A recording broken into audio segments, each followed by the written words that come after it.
Lecture को आगे continue करते हैं। हमने बोला था फोटोसिंथेसिस को दो रिएक्शन, फोटोसिंथेटिक रिएक्शन को दो रिएक्शन में बांटा था, दो छोटे छोटे रिएक्शन में।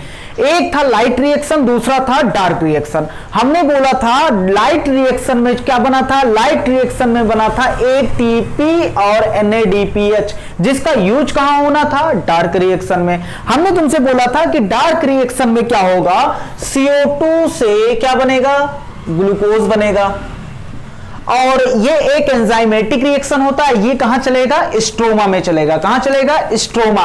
ग्लूकोज क्या है, एक फाइनल प्रोडक्ट। क्या है, फाइनल प्रोडक्ट। और हमने बताया था ये CO2 से ग्लूकोज का बनना ये एक सिंगल स्टेप रिएक्शन नहीं है, ये मल्टी स्टेप रिएक्शन है। क्या है, मल्टी स्टेप रिएक्शन।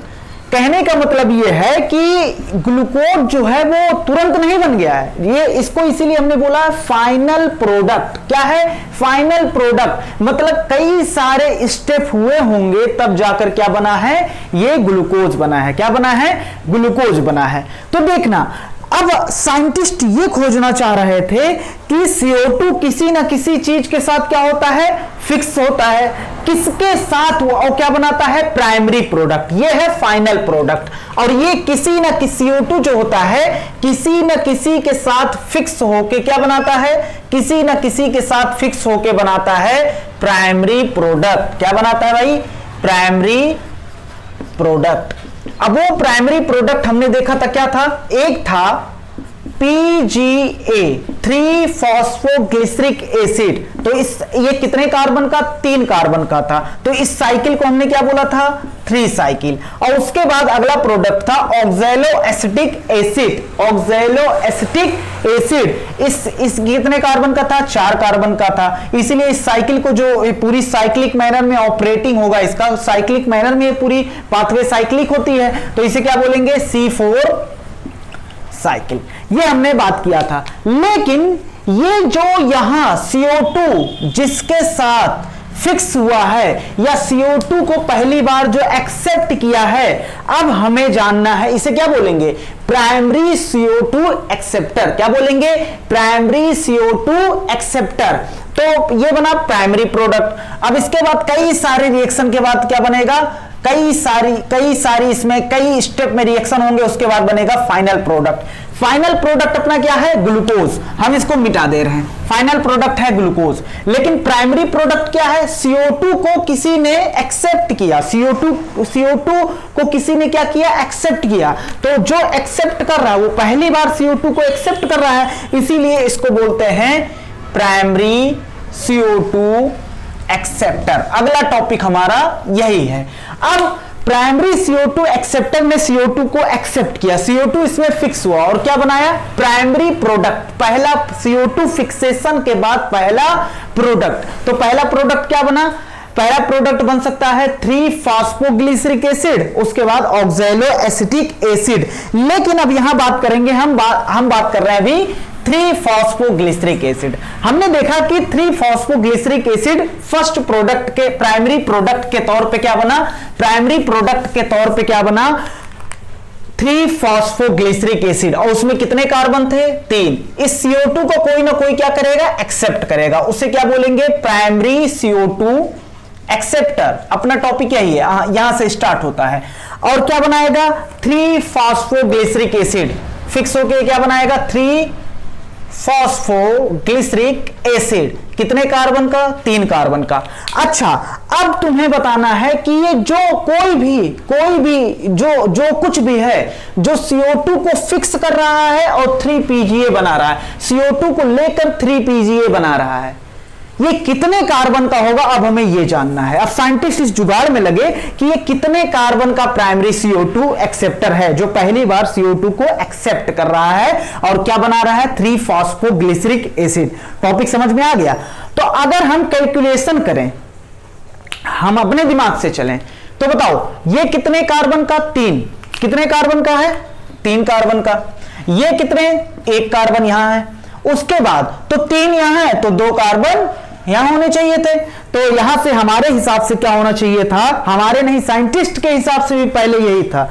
साइंटिस्ट ये मानते थे कि प्राइमरी CO2 एक्सेप्टर जो भी है, अभी हमें नाम नहीं पता है, जो भी पहली बार CO2 को एक्सेप्ट कर रहा है वो क्या होगा, वो 2 कार्बन का होगा, क्योंकि सीधा सीधा फंडा है। यहां 3 कार्बन अगर है तो यहां 1 कार्बन, तो बचा कितना कार्बन, 2। तो इसका मतलब प्राइमरी CO2 एक्सेप्टर कितने कार्बन का होगा, 2 कार्बन का। लेकिन अब ये हाइपोथेटिकल बात था, अभी देखा नहीं गया था। अब साइंटिस्ट बहुत ट्राई किए प्राइमरी CO2 एक्सेप्टर को ढूंढने के लिए, उस बहुत सारी कोशिशें की और कोशिशों का नतीजा निकला। क्या नतीजा था, देखो CO2 चौंक गए, नतीजा देख के तुम भी चौंक जाओगे। और प्राइमरी CO2 एक्सेप्टर जानते हो यहां क्या मिला, यहां प्राइमरी CO2 एक्सेप्टर मिला RUBP। क्या मिला, RUBP। इसका फुल फॉर्म राइबुलोज 1,5 कितने 20 मतलब 2 20 फॉस्फेट। RUBP एक बार लिख दे रहे हैं, बार बार नहीं लिखेंगे। R मतलब राइबुलोज 20 मतलब कितने 2, किस पोजीशन पे, फर्स्ट और 5 पोजीशन पे क्या लगे हैं, फॉस्फेट लगे हैं। राइबुलोज क्या होता है, एक कीटोन, क्या होता है, कीटोस सुगर होता है, कीटोस सुगर होता है। इतनी बात एकदम क्लियर है। एक होता है एल्डिहाइड वाला सुगर, एक होता है कीटोन वाला सुगर। ये तो क्या होता है, कीटोस सुगर होता है। अब देखना, अगर हम बात करेंगे तो ये जो प्राइमरी एक्सेप्टर है वो कीटोस सुगर का बना हुआ राइबुलोज है, राइबुलोज सुगर है। और राइबुलोज सुगर के पहले और 5वें कार्बन पे फॉस्फेट लगे हैं, तो 1,5 कितने फॉस्फेट, 2 फॉस्फेट। इतनी बात एकदम क्लियर है। और ये जानते हो कितने कार्बन के हैं, पहले 5वें, मतलब ये 5 कार्बन के हैं। मैक्सिमम ये कितने कार्बन के हैं, 5 कार्बन के। अरे 6 भी हो सकते थे, यहां से हम नहीं देख रहे हैं, मतलब वो 5वीं पोजीशन पे हो सकता है, लेकिन ये मैक्सिमम 5वीं पोजीशन पे ही लगा है। छोड़ो सब, 5 कार्बन के हैं। कितने कार्बन के, 5 कार्बन। हम क्या कह रहे थे कि प्राइमरी CO2 एक्सेप्टर जो होगा वो कितने कार्बन का होगा, 2 कार्बन का। लेकिन ये बात क्या थी, गलत थी। कितने कार्बन के निकले, 5 कार्बन के। अच्छा, ये बना क्या रहे हैं, ये बना क्या रहे हैं, 3 ये क्या भाई, 3 फॉस्फोग्लिसरिक एसिड। क्या बना रहे हैं, 3 फॉस्फोग्लिसरिक एसिड बना रहे हैं, 3PGA बना रहे हैं। तो एक बात बताओ, ये कितने कार्बन का, 3 कार्बन का, और एक कार्बन यहां और एक कार्बन यहां, तो टोटल कितने कार्बन, 6। इसका मतलब जो 3PGA बना है उसके एक नहीं बल्कि 2 मॉलिक्यूल बनेंगे। कितने मॉलिक्यूल बनेंगे, 2। 3 कार्बन का 1 मॉलिक्यूल और 3 कार्बन का 1 मॉलिक्यूल, टोटल कितने हो जाएंगे, 6 हो जाएंगे। इतनी बात एकदम क्लियर है। अब देखो भैया, केल्विन ने क्या किया, इस पूरे देखो, प्राइमरी प्रोडक्ट हमें मिल गया, क्या प्राइमरी प्रोडक्ट हमें मिल गया, प्राइमरी CO2 एक्सेप्टर मिल गया। अब केल्विन ने इस पूरे साइकिल पर काम किया। ये साइक्लिक मैनर में ऑपरेट होते हैं। और पहला प्रोडक्ट क्या बना था भाई, पहला प्रोडक्ट बना है 3PGA, मतलब कितने कार्बन का, 3 फॉस्फोग्लिसरिक एसिड। कितने कार्बन का है, 3 कार्बन का। कितने कार्बन का, 3। वो 3 क्या है, फॉस्फेट का पोजीशन बता रहा है, वो वहां से नहीं कि 3 मतलब 3 कार्बन, वो पोजीशन बता रहा है। तो अब क्या किया मेल्विन केल्विन ने इस पाथवे पर, पूरे पाथवे पर क्या किया, काम किया, जो अभी हमें पढ़ना है। इस पूरे पाथवे पर क्या किया, केल्विन ने काम किया। इसलिए इस साइकिल को, और ये साइक्लिक मैनर में चल रहे हैं, इसलिए इस साइकिल को क्या नाम दिया जाता है, केल्विन साइकिल। या इसे क्या नाम दिया जाता है, एक और नाम दे सकते हैं, कितने कार्बन, पहला प्रोडक्ट कितने कार्बन का है, 3, तो इसे नाम दिया जाता है C3 साइकिल। उसके बाद देखो, और सिर्फ केल्विन ने ही काम नहीं किया था इस साइकिल पर, केल्विन एंड कोवर्कर, उनके साथ, को मतलब साथ, उनके साथ लगे हुए वर्कर ने वर्कआउट किया। वर्कआउट किस पे वर्कआउट किया, इस पूरे साइकिल पे। किस पे वर्कआउट किया, इस पूरे साइकिल पे वर्कआउट किया, पूरे पाथवे पे क्या किया, काम किया, वर्कआउट होल पाथवे। और देखा कि ये जो पाथवे है वो किस मैनर में है, साइक्लिक मैनर में। किस मैनर में है, साइक्लिक मैनर में। अभी तो स्टार्ट ही नहीं किए हम, साइक्लिक मैनर में। और क्या सिंथेसिस हो रहा है, शुगर सिंथेसिस हो रहा है। इतनी बात एकदम क्लियर है। चलो अब मैं इसको मिटा रहा हूं, अब टॉपिक पे आते हैं।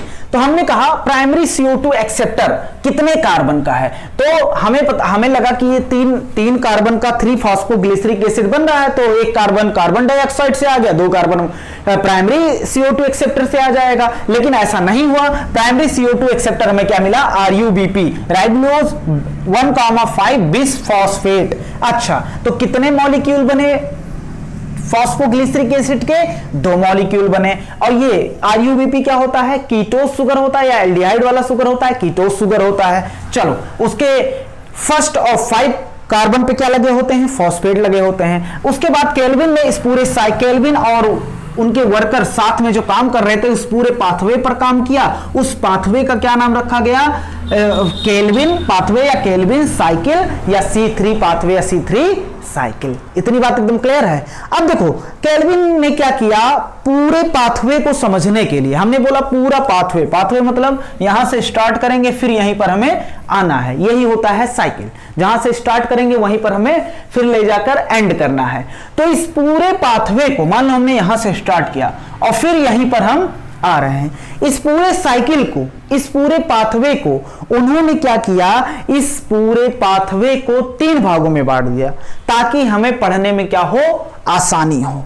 देखो पहले एक एक करके लिखेंगे हम 3 पाथवे, अभी हमें मतलब नहीं पता होना चाहिए।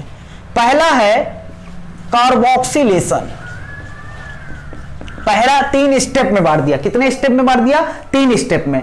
पहले पढ़ने में आसानी हो जाए, पूरे पाथवे को 3 स्टेप में बांट दिया। पहला है कार्बोक्सिलेशन, दूसरा है रिडक्शन और तीसरा है रीजेनरेशन। क्या है, रीजेनरेशन। इतनी बात एकदम क्लियर है।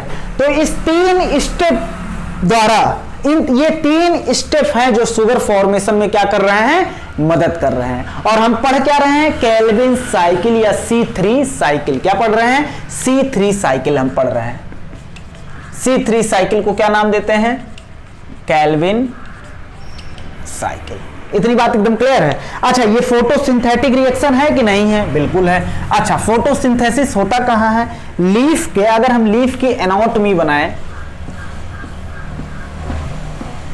ये है एपिडर्मिस और बीच में क्या होता है, जाइलम फ्लोएम, और इसके चारों तरफ क्या होता है, मेसोफिल। क्या होता है, मेसोफिल। अगर मेसोफिल की एक सेल हम निकालें, मेसोफिल की एक सेल निकालें तो इस मेसोफिल सेल में क्या होगा, मेसोफिल सेल में होगा क्लोरोप्लास्ट। क्या होगा, मेसोफिल सेल में होता है क्लोरोप्लास्ट, क्लोरोप्लास्ट में होता है स्ट्रोमा। क्या होता है, स्ट्रोमा। यह है मेसोफिल सेल, मेसोफिल सेल, और ये है क्लोरोप्लास्ट। और इस क्लोरोप्लास्ट के अंदर क्या है, जो लिक्विड भरा उसे क्या बोलेंगे, जो फ्लूइड है उसे क्या बोलेंगे, स्ट्रोमा।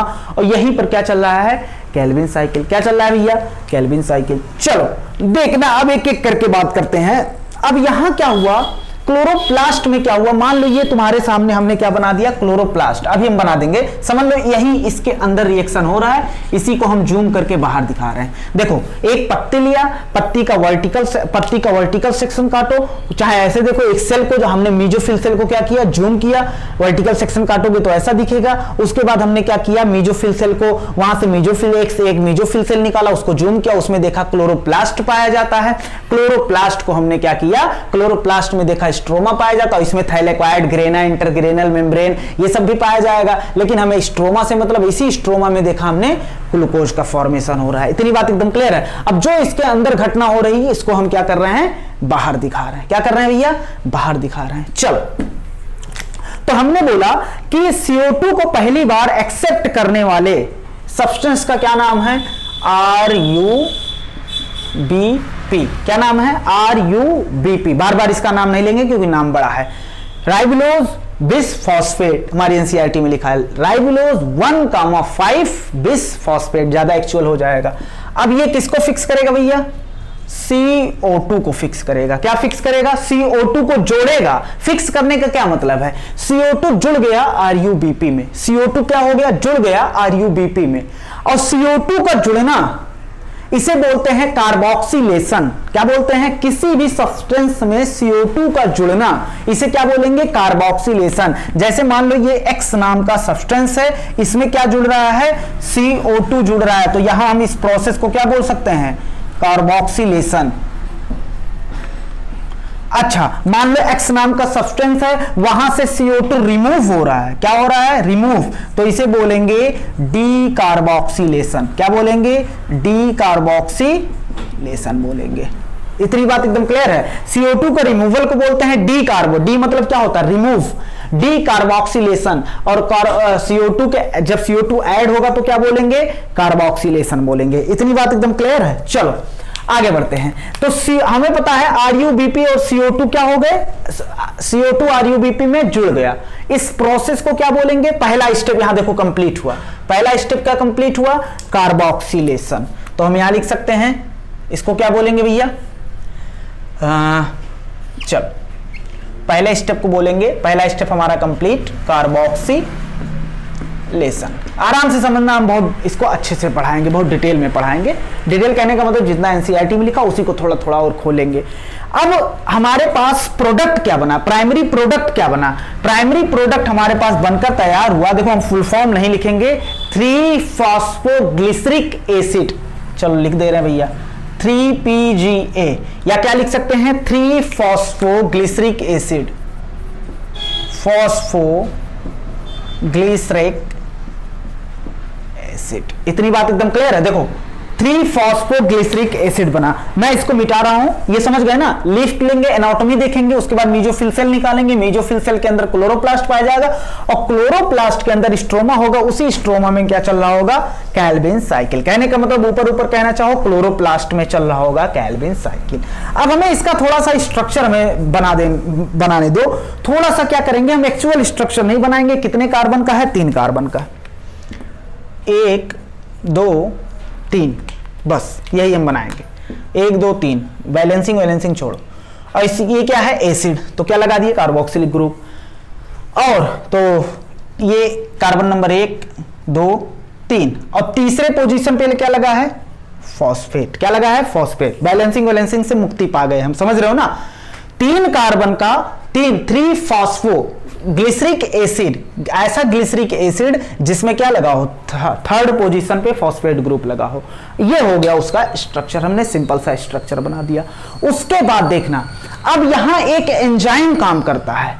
इस CO2 को फिक्स कर RuBp में जोड़ने के लिए एक एंजाइम होता है, उसका नाम होता है रूबिस्को। क्या नाम होता है? रूबिस्को। चलो नाम लिख दे रहे हैं पहले। नाम तो सुना ही होगा, रूबिस्को। चलो इसको पहले लिख दें, राइबुलोज 1,5, फिर वही बात लिखना पड़ रहा है, फॉस्फेट।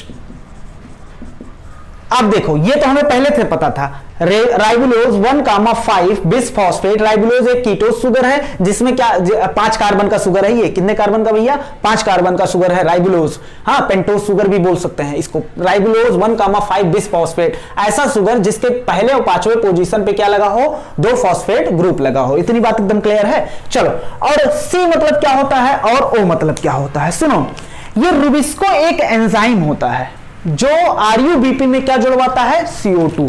रूबिस्को क्या होता है? एक एंजाइम होता है जो क्या करवाता है भैया? RuBp में किसको ऐड करवाता है? CO2 को ऐड कराता है। अगर ये CO2 को ऐड कराया तो इस स्टेप का नाम होता है कार्बोक्सिलेशन। क्या नाम होता है?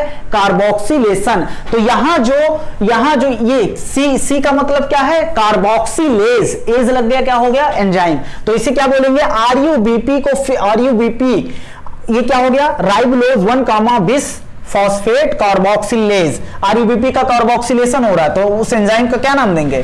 कार्बोक्सिलेज। लेकिन सर जी ये नहीं समझ में आया कि ये बताओ कि ये O क्या है। O का मतलब होता है ऑक्सीजनेज। क्या मतलब होता है? ऑक्सीजनेज मतलब होता है। अब ऑक्सीजनेज लिखने का मतलब यहां पर क्या है, सुनो। तो कहने का मतलब ये, और जब बोलेंगे तुमसे रुबिस्को तो तुरंत तुम कहना हमसे दर बदलू। क्या कहना? दर बदलू। ये दर बदलू टाइप का एंजाइम होता है। कैसे? अगर CO2 अच्छा खासा अमाउंट में है तो ये रुबिस्को RuBP से क्या जोड़ेगा? CO2 को जोड़ेगा। लेकिन अगर CO2 की मात्रा कम है, या अभी और भी कंडीशन तुम्हें बताएंगे, CO2 की मात्रा कम है और कहीं O2 की मात्रा ज्यादा हो गई। क्या हो गई भैया? O2 की मात्रा ज्यादा हो गई। तो अब ये रुबिस्को CO2 को न जोड़कर RuBP से किसको जोड़ेगा? RuBP से जोड़ेगा O2 को। किसको जोड़ेगा? O2 को।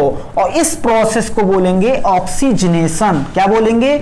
ऑक्सीजनेशन। अगर CO2 ऐड हो रहा तो क्या बोलेंगे? कार्बोक्सी।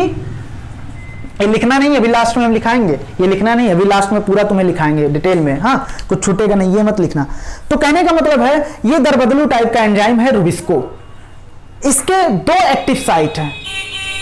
ये O2 को भी जोड़ सकता है RuBP से और CO2 को भी जोड़ सकता है। कब CO2 को जोड़ेगा? जब CO2 ज्यादा होगा। कब O2 को जोड़ेगा? जब O2 ज्यादा होगा। और भी कंडीशन होते हैं, बाद में बताएंगे अभी इसी लेक्चर में। तो अगर CO2 को जोड़ रहा है तो क्या, कौन सा एंजाइम, इसका कौन सा एंजाइम फंक्शनल होगा? ये वाला होगा। और ये वाला क्या होगा? ऑक्सीजनेज नॉन फंक्शनल होगा। और अगर क्या कर रहा है? कार्बोक्सिलेशन कर रहा है तो कौन सा? कार्बोक्सिलेज एक्टिव होगा। अगर ऑक्सीजनेशन कर रहा है तो क्या एक्टिव होगा? ऑक्सीजनेज। इसीलिए देखो एक ही एंजाइम है जो कार्बोक्सिलेशन भी करा रहा है, ऑक्सीजनेशन भी करा रहा है। ऑक्सीजनेशन मतलब RuBP में O2 का जोड़ना। तो इसलिए इस एंजाइम का नाम ही रख दिया गया राइबोलोज 1,5 बिसफॉस्फेट कार्बोक्सिलेज ऑक्सीजनेज, जो कार्बोक्सिलेशन भी करा सकता है और समय पड़ने पर दरबदलू की तरह एक्ट करके वो क्या करा सकता है? ऑक्सीजनेशन भी करा सकता है। इतनी बात एकदम क्लियर है। और रुबिस्को जो होता है, एक बात लिख लेना, most abundant enzyme in the world में सबसे ज्यादा पाए जाने वाला एंजाइम होता है। तो मोस्ट अबंडेंट लिखते चलो साथ ही साथ वीडियो को पोस्ट करके, एंजाइम इन द, क्योंकि हम अभी बेफालतू चीज मिटा देंगे क्योंकि हमें साइकिल समझना है। बेफालतू कहने का मतलब इन द सेंस ऑफ कि यहां से क्वेश्चन बन सकता है मोस्ट अबंडेंट, लेकिन हमें इस पूरी साइकिल को देखना है ना, तो हम मिटाने जा रहे हैं। क्या मिटाने जा रहे हैं हम? मोस्ट लिख लो इसको पहले। हाँ, पूरा वीडियो पॉज करके पहले यहां तक पहुंचो। मोस्ट रुबिस्को क्या होता है? Most abundant enzyme in the world. उसके बाद रुबिस्को का फुल फॉर्म क्या होता है? रुबिस्को का फुल फॉर्म क्या होता है भैया? राइबोलोज 1,5 बिसफॉस्फेट कार्बोक्सिलेज ऑक्सीजनेज होता है। इतनी बात एकदम क्लियर है। चलो ये अभी फिर आएगा, फिर अभी हम लिखा देंगे, यहां मत लिखना तुम, नहीं तो 2 बार क्या फायदा लिखने से। यहां तक बात समझ में आ गई? 3-फॉस्फोग्लिसरिक एसिड हमारे सामने बनकर तैयार हो गया है। क्या बनकर तैयार हो गया है? 3-फॉस्फोग्लिसरिक एसिड। अब देखना ये क्या होगा? 3-फॉस्फोग्लिसरिक एसिड, यही तुम देख रहे हो, हम फिर से इसको बना दे रहे हैं। CCCOH, उसके बाद क्या? ये 3 कार्बन का अभी है। और इसमें क्या लगा हुआ है भैया? इसमें क्या लगा है? 3rd पोजीशन पे लगा है फॉस्फेट ग्रुप। अब हमने क्या किया? 1st पोजीशन पे भी एक फॉस्फेट ग्रुप लगा दिया। क्या? अभी तक 3rd पोजीशन एनसीईआरटी में ऐसा नहीं दिया है, हम बता रहे हैं ना। अभी एनसीईआरटी भी देखो, एनसीईआरटी अभी जितने भी डायग्राम आज पढ़ाएंगे वो लैपटॉप पे जब हम बैठेंगे तो कोशिश करेंगे लैपटॉप द्वारा निपटा दिया जाए। हाँ, लैपटॉप पे भी ये जो C3 और C4 में कंपैरिजन दिया उसको लैपटॉप से ही कराएंगे। चलो देखना वीडियो के लास्ट में, सबसे 10 मिनट का जो वीडियो रहेगा। अब 3-फॉस्फोग्लिसरिक एसिड में हमने क्या जोड़ दिया? एक फॉस्फेट और जोड़ दिया। एक फॉस्फेट जोड़ा तो इसका अब किस पोजीशन पे जोड़ा? 1st पोजीशन पे। तो इसका नाम क्या होगा? 1,3 डाई मतलब 2 di phosphoglyceric acid. Glyceric acid ना लिख के ग्लिसरेट भी लिख सकता है। 8 हाइड्रोजन हटाओगे 8 हो जाएगा, 8 लगा देंगे ना, तो ग्लिसरेट भी लिख सकता है, कोई दिक्कत नहीं है। चलो तो इसको भैया लिख दें क्या? अरे यार लिख देना डाई फॉस्फो, ये अभी हम मिटा देंगे, फॉस्फो ग्लिसरिक एसिड। इतनी बात एकदम क्लियर है। देखो इसमें सीरीज ऑफ रिएक्शन होता है, बहुत सारे रिएक्शन होते हैं, लेकिन हम मेन रिएक्शन लिख रहे हैं जो इंपॉर्टेंट है। अब देखो अब किस पोजीशन पे जोड़ा गया है, फर्स्ट पोजीशन पे, तो कोई चेंजमेंट नहीं। अब ये फॉस्फेट आया कहां से, ये फॉस्फेट आया कहां से भैया, फॉस्फेट आया कहां से, एटीपी से, एटीपी टूटा, एडीपी प्लस एक फॉस्फेट अलग से निकल गया, इनऑर्गेनिक फॉस्फेट एक निकल गया। अब इनऑर्गेनिक फॉस्फेट किसको मिल जाएगा, पीजीए 3 पीजीओ को मिल जाएगा, और यहां एक फॉस्फेट बढ़ गया 1,3 डाई फॉस्फोग्लिसरिक एसिड बन गया। अब देखो भैया कहने का मतलब यह है कि अब ये एटीपी टूटा तो हमें एक फॉस्फेट मिला, अब ये एटीपी कहां से आया पहले ये बताओ। तो एटीपी इसीलिए कहे थे ये डार्क रिएक्शन चल रहा है, हमने बोला था डार्क लाइट रिएक्शन में क्या बनता है, एटीपी और एनएडीपी। जो यूज कहां होता है, डार्क रिएक्शन में। जो लाइट रिएक्शन में बना था एटीपी वही तो यूज हो रहा है लाइट रिएक्शन में, ये एटीपी बना, एटीपी देखो टूटा है, इनऑर्गेनिक फॉस्फेट इसमें जुड़ गया है। इतनी बात एकदम क्लियर है। चलो अब फिर क्या होता है, फिर क्या होता है भैया देखो, अब क्या होता है इसमें, अब यहां से रिमूव होता है एक फॉस्फेट, जो फॉस्फेट जोड़ा था हमने रिमूव कर दिया, क्या एक फॉस्फेट रिमूव होता है। तो एक फॉस्फेट रिमूव होगा और साथ ही साथ सुनो, साथ ही साथ एसिड, ये एसिड जो होता है वो कन्वर्ट हो जाता है एल्डिहाइड में, एसिड कन्वर्ट हो जाता है एल्डिहाइड में। चलो अगर हम बात करें तो एक वो किस पोजीशन से निकला है, फर्स्ट कार्बन से निकला है। कहां से निकला भैया, फर्स्ट कार्बन से। और एसिड किस में कन्वर्ट हो गया, एल्डिहाइड में। कहने का मतलब है अब इसका नाम हो जाएगा 1,3 था, लेकिन 1 से क्या कर दिया हमने, फॉस्फेट निकाल दिया। 3 अच्छा डाई था तो डाई हट गया क्योंकि एक ही फॉस्फेट बचा, 3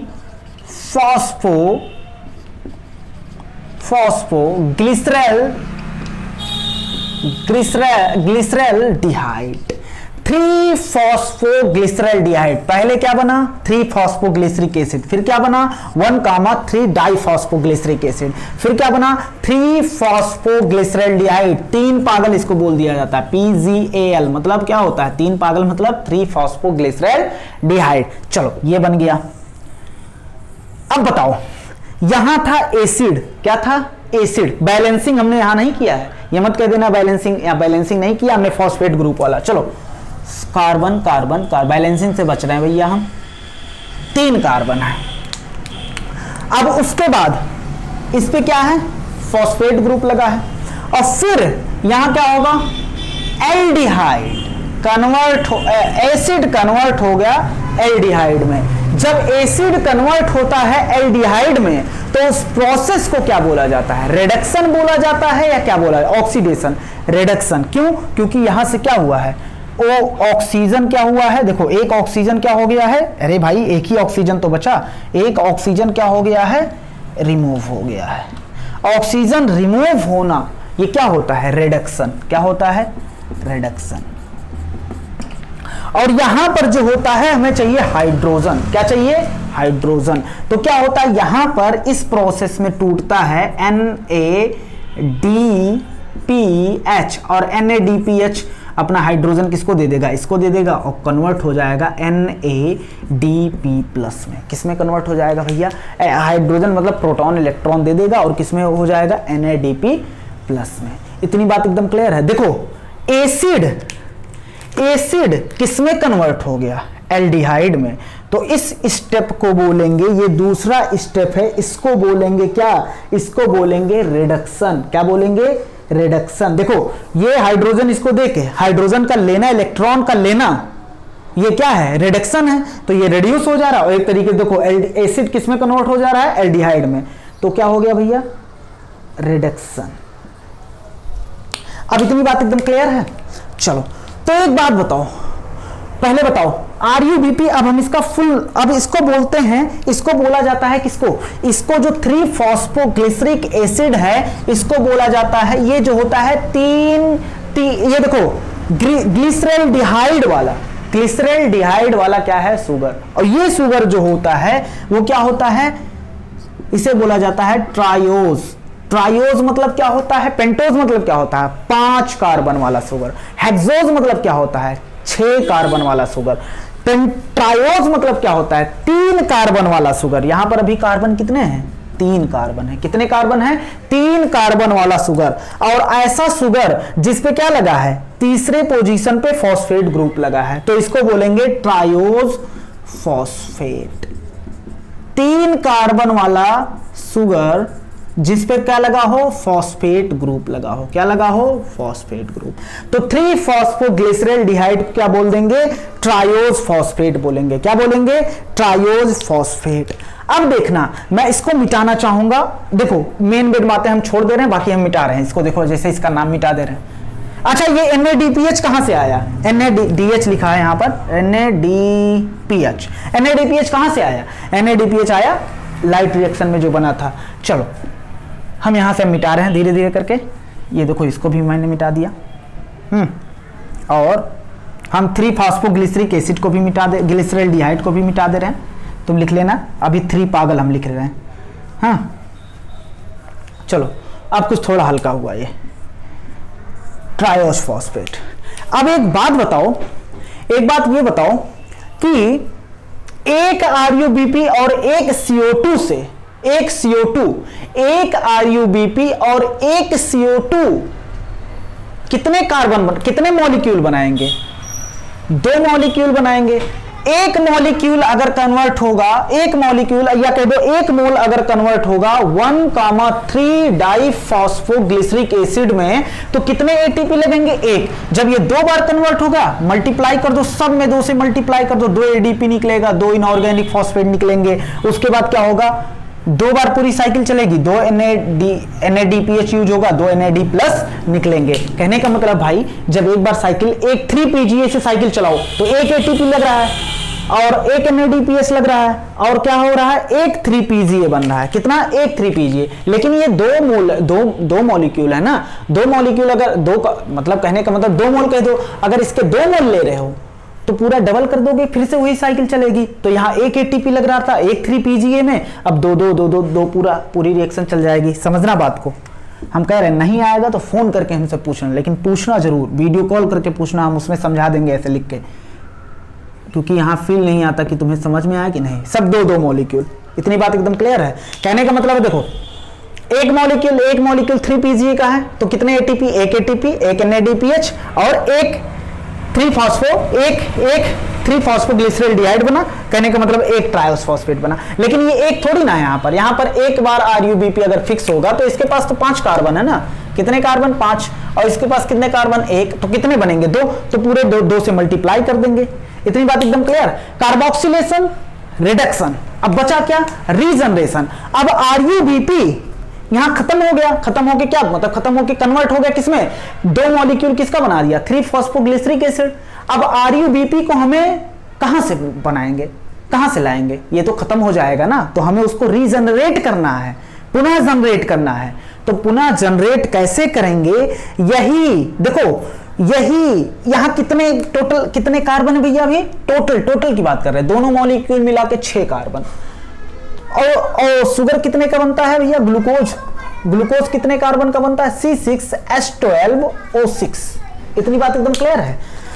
तो हमें क्या बनाना है, हमें बनाना, देखो इसको 2 तरीके से समझाया जा सकता है। हमें बनाना है यहां पर ग्लूकोज, और ग्लूकोज कितने कार्बन का होता है, 6 कार्बन का।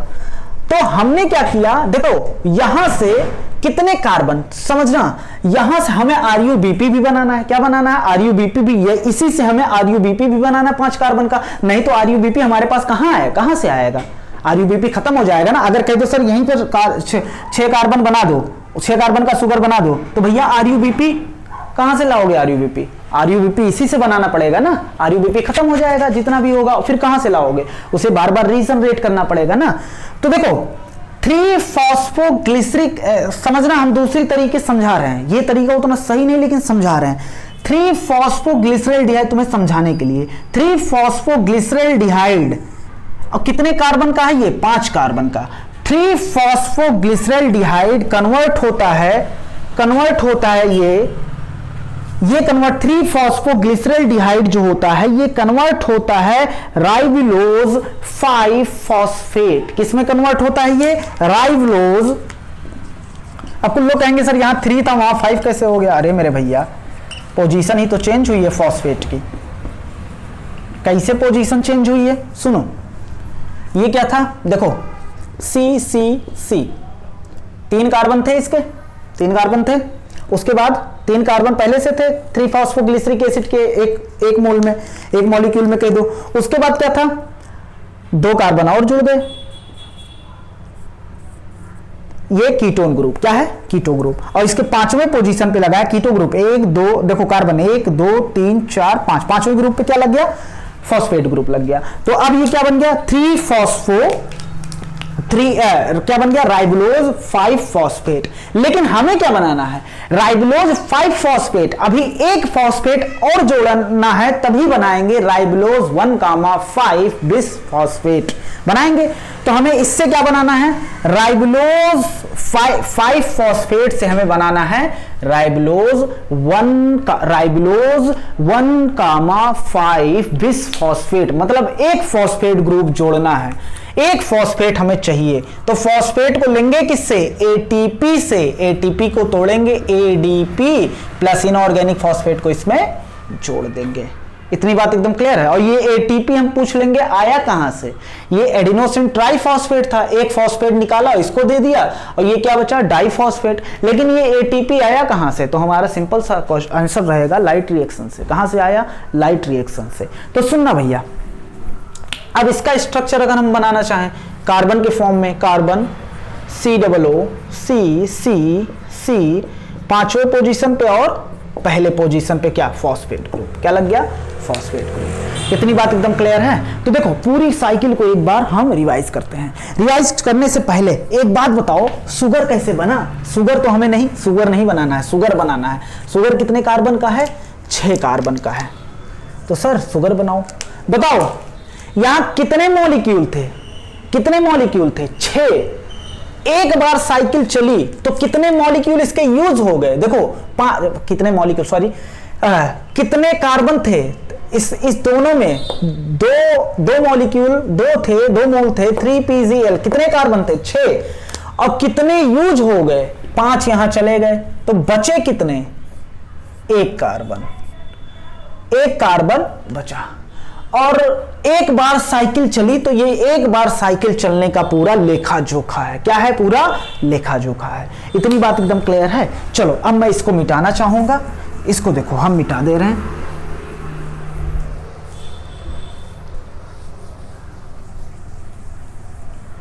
देखो एक बार साइकिल, पहले एक बार रिपीट करते हैं उसके बाद आगे बढ़ते हैं, क्योंकि ये बहुत इंपॉर्टेंट टॉपिक है। मुझे फीलिंग नहीं आ रही तुम्हें कैसे समझ में आ रहा है, समझ में आ रहा नहीं आ रहा, क्योंकि क्लास में यार माहौल ही अलग होता है। भले मतलब अंदर से फ्रस्ट्रेट हैं बहुत। चलो बताओ, केल्विन ने क्या कर दिया? पूरे पाथवे को 3 स्टेप में बांट दिया। पहला कार्बोक्सिलेशन, CO2 फिक्स हुआ किसके साथ? RuBP के साथ। RuBP के साथ फिक्स हुआ और यहाँ एंजाइम लगा रुबिस्को। और रुबिस्को को कौन वाला? ऑक्सीजनेज एक्टिव होगा, यहाँ पर फंक्शनल होगा, या कार्बोक्सीजिलेज? तो कार्बोक्सिलेज एक्टिव होगा क्योंकि यहाँ कार्बोक्सिलेशन हो रहा है, तो कार्बोक्सिलेज एक्टिव होगा। उसके बाद बना 2 मॉलिक्यूल किसके बने? 3-फॉस्फोग्लिसरिक एसिड। 3-फॉस्फोग्लिसरिक एसिड में हमने क्या कर दिया? एक फॉस्फेट जोड़ दिया। वो फॉस्फेट कहां से आया? एटीपी से। तो एटीपी से फॉस्फेट आया, एक एटीपी का यूज हो चुका है। अब उसके बाद हमने क्या बना दिया इसे? 1,3 डाइफॉस्फोग्लिसरिक एसिड। डाइफॉस्फोग्लिसरिक एसिड से एक फॉस्फेट निकाला पहले पोजीशन से, तो एक फॉस्फेट निकल गया। अब क्या बचा? उसके बाद इसको एल्डिहाइड को किसमें, एसिड को कन्वर्ट कर दिया एल्डिहाइड में। अब हमारे पास बचा 3-फॉस्फोग्लिसरॉल्डिहाइड या 3PgAl। इसे बोलेंगे 3 कार्बन का सुगर, तो इसे बोलेंगे ट्रायोज। और 3 कार्बन का सुगर जिसमें फॉस्फेट लगा हो, तो इसे बोलेंगे ट्रायोज फॉस्फेट। क्या बोलेंगे? Triose phosphate. तो एक बार साइकिल अगर चलेगी, एक बार साइकिल पूरा चलेगी, तो RuBP और CO2 जब होगा तो कितने मॉलिक्यूल बनेंगे? 2 मॉलिक्यूल। हम मोल को मॉलिक्यूल ही मान रहे हैं। 2 मॉलिक्यूल समझ लो क्या बनेंगे? 3PgA के बनेंगे 2। तो कितने? एक बार साइकिल चलेगी तो एक ATP यहां लगा, एक NADPH यहां लगा, और उसके बाद एक बार साइकिल चलेगी तो एक NADPH यहां लगा। तो देखना, अगर एक कंप्लीट साइकिल की अगर बात करें, दो मॉलिक्यूल का करेंगे तो यहां 2 एटीपी और यहां क्या हो जाएगा 2 NADPH। तो अगर एक कंप्लीट की साइकिल की बात करें, C3 साइकिल की अगर हम एक कंप्लीट साइकिल की बात करें, क्वेश्चन यहां से है, क्वेश्चन यहां से है भैया, एक कंप्लीट साइकिल की अगर बात करें तो ये सब चल कहां रहा है, ये चल रहा है क्लोरोप्लास्ट के स्ट्रोमा में। इतनी बात एकदम क्लियर। अब एक कंप्लीट साइकिल की अगर हम बात करेंगे तो एक कंप्लीट साइकिल में बताओ कितने एटीपी लगे। देखो 2 एटीपी यहां लगे और यहां तो देखो 2 मॉलिक्यूल है, मतलब इसको 2 बार नहीं चलाना है क्योंकि यहां 6 से 5 और एक कार्बन अभी बचा, अभी हमारा ग्लूकोज नहीं बना है। चलो तो ये क्या हो गया, 1 एटीपी यहां लगा। तो पूरी साइकिल पे अगर निगाह दौड़ाओ और देखो यहां RUBP क्या हो गया, फिर से रीजनरेट हो गया कि नहीं। तो इस स्टेप को क्या बोलेंगे, रीजनरेशन। क्या बोलेंगे, रीजनरेशन, मतलब पुनः रीजनरेट हो गया, फिर से बन गया RUBP और पूरी साइकिल ऐसे चलती रहेगी। तो हम पूछ रहे हैं एक कंप्लीट साइकिल में, देखो एक कंप्लीट साइकिल में कितने, एक सिंगल कंप्लीट साइकिल में कितने एटीपी लगा है। तो तुम कहोगे 2 और 1 3। 2 कैसे यहां पर, क्योंकि 2 मॉलिक्यूल है, एक मॉलिक्यूल के साथ एक मॉलिक्यूल अगर इसके साथ जाएंगे तो 1 एटीपी बनेगा, 1 NADPH। लेकिन यहां 1 तो है नहीं, 2 है, तो 2 के साथ जाएंगे तो कितने, 2 यहां एटीपी बन गया, 1 यहां एटीपी, तो 3 एटीपी बन जाएगा। सबसे पहला क्वेश्चन यही रहेगा, C3 साइकिल एक कंप्लीट साइकिल में कितने एटीपी, 2 कितने 3। अगर तुमसे पूछ ले एक कंप्लीट साइकिल में, अब बताओ 3 एटीपी में से रिडक्शन में कितने लगे, उसके बाद रीजनरेशन में कितने लगे, रीजनरेशन में कितने लगे। तो बताओ रिडक्शन में कितने लगेंगे, 2 एटीपी और रीजनरेशन में कितने लगे, 1, कितने लगे 1 एटीपी। इतनी बात एकदम क्लियर है भैया। बताओ अब पूछ ले एक कंप्लीट साइकिल में NADPH कितने लगे, कितने यूज हुए। सिंथेसिस नहीं हो रहा है यहां पर, यूज हो रहा है, इसको भी दिमाग में रखना, यूज लिख दे रहे हैं भैया। NADPH कितने यूज हुए, तो 2। अब वो दोनों किसमें हुए, कार्बोक्सिलेशन में, तो एक भी ना तो ATP यूज हुआ है ना तो NADPH यूज हुआ है, वो किसमें यूज हुए, रिडक्शन में। किसमें यूज हुए, रिडक्शन में। दोनों के दोनों किस प्रोसेस में, किस स्टेप में यूज हुए, रिडक्शन में। ये सब क्वेश्चन के फॉर्म में है। इतनी बात एकदम क्लियर है। चलो अब आगे बढ़ते हैं हम इसको। बताओ लेकिन हमें अगर ग्लूकोज बनाना है तो कितने कार्बन चाहिए, 6 कार्बन। एक बार पूरी साइकिल चली तो हमें कितना कार्बन मिला, समझाने का अलग तरीका है, परफेक्ट नहीं है, लेकिन मतलब ये बेहतर तरीका समझाने का, एक्यूरेट नहीं है कहने का मतलब। देखो वैसे कह सकते थे 2 मॉलिक्यूल मिलके ग्लूकोज बना लिया, सिंपल सा, लेकिन नहीं, हमें समझाना है एक बार साइकिल चली कितने कार्बन, हमें एक्स्ट्रा कार्बन कितने मिले, एक बार साइकिल चलने पर 1 एक्स्ट्रा कार्बन मिला और हमें कितने एक्स्ट्रा कार्बन चाहिए, कितने कार्बन चाहिए, 6। तो मतलब एक बार साइकिल चलने पर अगर 1 एक्स्ट्रा कार्बन हमें मिला तो इस साइकिल को कितनी बार चलाना पड़ेगा, तो 6 बार, 6 टर्न, 6 बार चलाना पड़ेगा, 6 बार इस साइकिल को चलाना पड़ेगा और बार बार 1 कार्बन, हर एक बार साइकिल चलेगा 1 कार्बन, 2 बार साइकिल चलेगा 2 कार्बन, 3 बार साइकिल चलेगा 3 कार्बन और उसके बाद 6 बार साइकिल चलेगा, 6 टर्न साइकिल चलेगा तो क्या बन जाएगा, यहां पर बन जाएगा ग्लूकोज। क्या बनेगा, ग्लूकोज।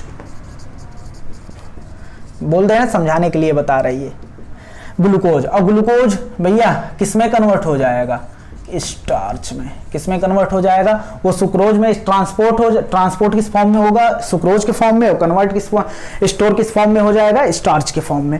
तो कितनी बार साइकिल चलेगी, कितनी बार केल्विन साइकिल चलने के लिए, एक मोल ऑफ ग्लूकोज बनाने के लिए कितनी बार साइकिल चलानी पड़ेगी, तो 6 बार साइकिल चलानी पड़ेगी एक ग्लूकोज बनाने के लिए।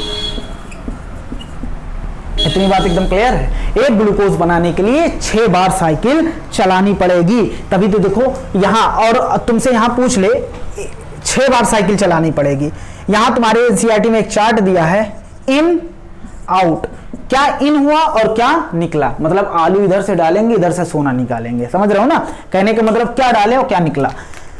6 CO2 डालेंगे, 1 CO2 डालेंगे तो 1 बार साइकिल चलेगी, तो 6 CO2 डालेंगे 6 बार साइकिल चलेगी तो क्या बनेंगे 6 कार्बन एक्स्ट्रा निकलेंगे तो C6H12O6 एक ग्लूकोज बना। उसके बाद कितने एटीपी डालना पड़ेगा एक ग्लूकोज बनाने के लिए? कितने एटीपी? तो एक ग्लूकोज बनाने के लिए साइकिल को कितना चलाना पड़ेगा? 6 बार। और एक बार में कितने एटीपी? 3 एटीपी बनते हैं, यूज होते हैं। उसके बाद 6 बार में कितने यूज होंगे? 6 × 3 18 एटीपी यूज होंगे। एक बार साइकिल चलेगा 3 एटीपी यूज होगा, तो 6 बार वही साइकिल चलानी है 6 कार्बन का ग्लूकोज बनाने के लिए। तो क्या हो जाएगा भैया, तुम लिख लेना, ऐसे लिखना 3 × 6 ताकि तुम्हें याद रहे। 18 एटीपी डालेंगे, तो एटीपी डालेंगे तो निकलेगा क्या? 18 एडीपी प्लस 18 एडीपी निकलेगा। इतनी बात एकदम क्लियर है। उसके बाद देखो कितने एनएडीपीएच डालना पड़ेगा। एक बार साइकिल चलती है, एक बार साइकिल चलेगी तो 2 एनएडीपीएच यूज होंगे। 6 बार साइकिल चलेगी तो कितने? 6 × 2 6 × 2। ये क्या है? कितनी बार साइकिल चलेगी। ये क्या है? NADPH। तो कितने? 12 NADPH। और इधर से निकलेगा क्या? इसका किससे क्या ले लिया जाएगा? प्रोटॉन इलेक्ट्रॉन ले लिया जाएगा, क्या निकलेगा? NADP+। इतनी बात एकदम क्लियर है। चलो अब देखना, एक बार हम फिर से पूरा लिख दे रहे हैं रिएक्शन। अगर तुम्हारे सामने लिखें, अगर रिएक्शन हम तुम्हारे सामने पूरा लिखते हैं तो देखना ये रिएक्शन क्या हो जाएगा। यार वीडियो बहुत लंबा बन जाएगा, क्योंकि ये देखना, ये रिएक्शन देखना। चले भैया, चलो देखना ये क्या है। 6 RuBP हमने डाला। एक बड़ा सा तुम रिएक्शन लिख लेना, बार बार खत्म। 6 RuBP हमने डाला है, इधर से आलू डालेंगे, इधर से सोना निकालेंगे। देखना अभी 6 RuBP हमने डाला। और कितने CO2 डाला? 6 CO2 डाला। कितने ATP? 18 ATP। कितने NADPH? कितने NADPH? 12 NADPH। तुम इसके सामने लिख लेना, हम इसके नीचे लिख दे रहे हैं, जगह नहीं है हमारे पास। तो क्या निकलेगा? देखो भैया 6 RuBP डाले थे, 6 RuBP निकल गया, क्योंकि एक RuBP डालेंगे तो उधर देखो एक RuBP निकल जा रहा है। 6 कार्बन से 5 कार्बन, एक कार्बन रिलीज, एक कार्बन निकल गया। तो 6 बार साइकिल चलेगी, 6 कार्बन निकलेगा। और कितने RuBP? रीजनरेशन कितने का हो रहा है? 6। तो 6 RuBP सेम निकलेगा। 6 CO2 डाले थे, क्या निकला? क्या मिला हमें? 6 C6H12O6। 12 ATP डाले थे, तो 12 ATP के साथ हमें क्या निकला भैया? 18 ADP। उसके बाद 12 NADPH डाले थे, तो क्या निकला? 12 NADP+ निकला। इतनी बात एकदम क्लियर है। ये हो गया किसके बारे में? ये हो गया तुम्हारा C3 यानी केल्विन साइकिल। किसके बारे में हो गया? C3 यानी केल्विन साइकिल के बारे में बात हो गई। चलो इसको हम मिटा दे रहे हैं। बताओ पहला स्टेप बताओ कार्बोक्सिलेशन। दूसरा स्टेप क्या होता है? रिडक्शन। तीसरा स्टेप क्या होता है? रीजनरेशन। रीजनरेशन में क्या, कितने एटीपी का यूज होता है? एक साइकिल चलेगा तो रीजनरेशन में कितने एटीपी का यूज होगा? कितने? 1 एटीपी का यूज होगा रीजनरेशन में। कितने NADPH? 1 भी नहीं। रिडक्शन में कितने एटीपी का यूज होगा? 2 एटीपी का यूज होगा। कितने NADPH का यूज होगा? 2 NADPH का यूज होगा। चलो एक बार हमें रिपीट करवा दो जल्दी से। हमने यहां लिखा, देखो फाइनल हमने लिखा RuBP किसके साथ फिक्स, कौन फिक्स हो रहा है इसके साथ? और CO2 क्या हो रहा है? कार्बोक्सिलेशन। CO2 जुड़ रहा है RuBP में, CO2 जुड़ रहा है RuBP में। तो और कौन जुड़वा रहा है? कौन कैटालाइज कर रहा है रिएक्शन को? रुबिस्को। कौन? रुबिस्को। इसका कौन फंक्शनल है? कार्बोक्सिलेज। और क्या बना? 2 मॉलिक्यूल क्या बना? 3-फॉस्फोग्लिसरिक एसिड। 3-फॉस्फोग्लिसरिक एसिड जो होता है वो कन्वर्ट हो जाता है किसमें? 1, फॉस्फेट पहली पोजीशन पे लगा देते हैं, डाइफॉस्फोग्लिसरिक एसिड। और यहां क्या लगता है? एटीपी टूटेगा तो क्या मिलेगा? एटीपी टूटेगा तभी इसको फॉस्फेट हम दे पाएंगे, तो कन्वर्ट हो जाएगा एडीपी में। किसमें कन्वर्ट हो जाएगा?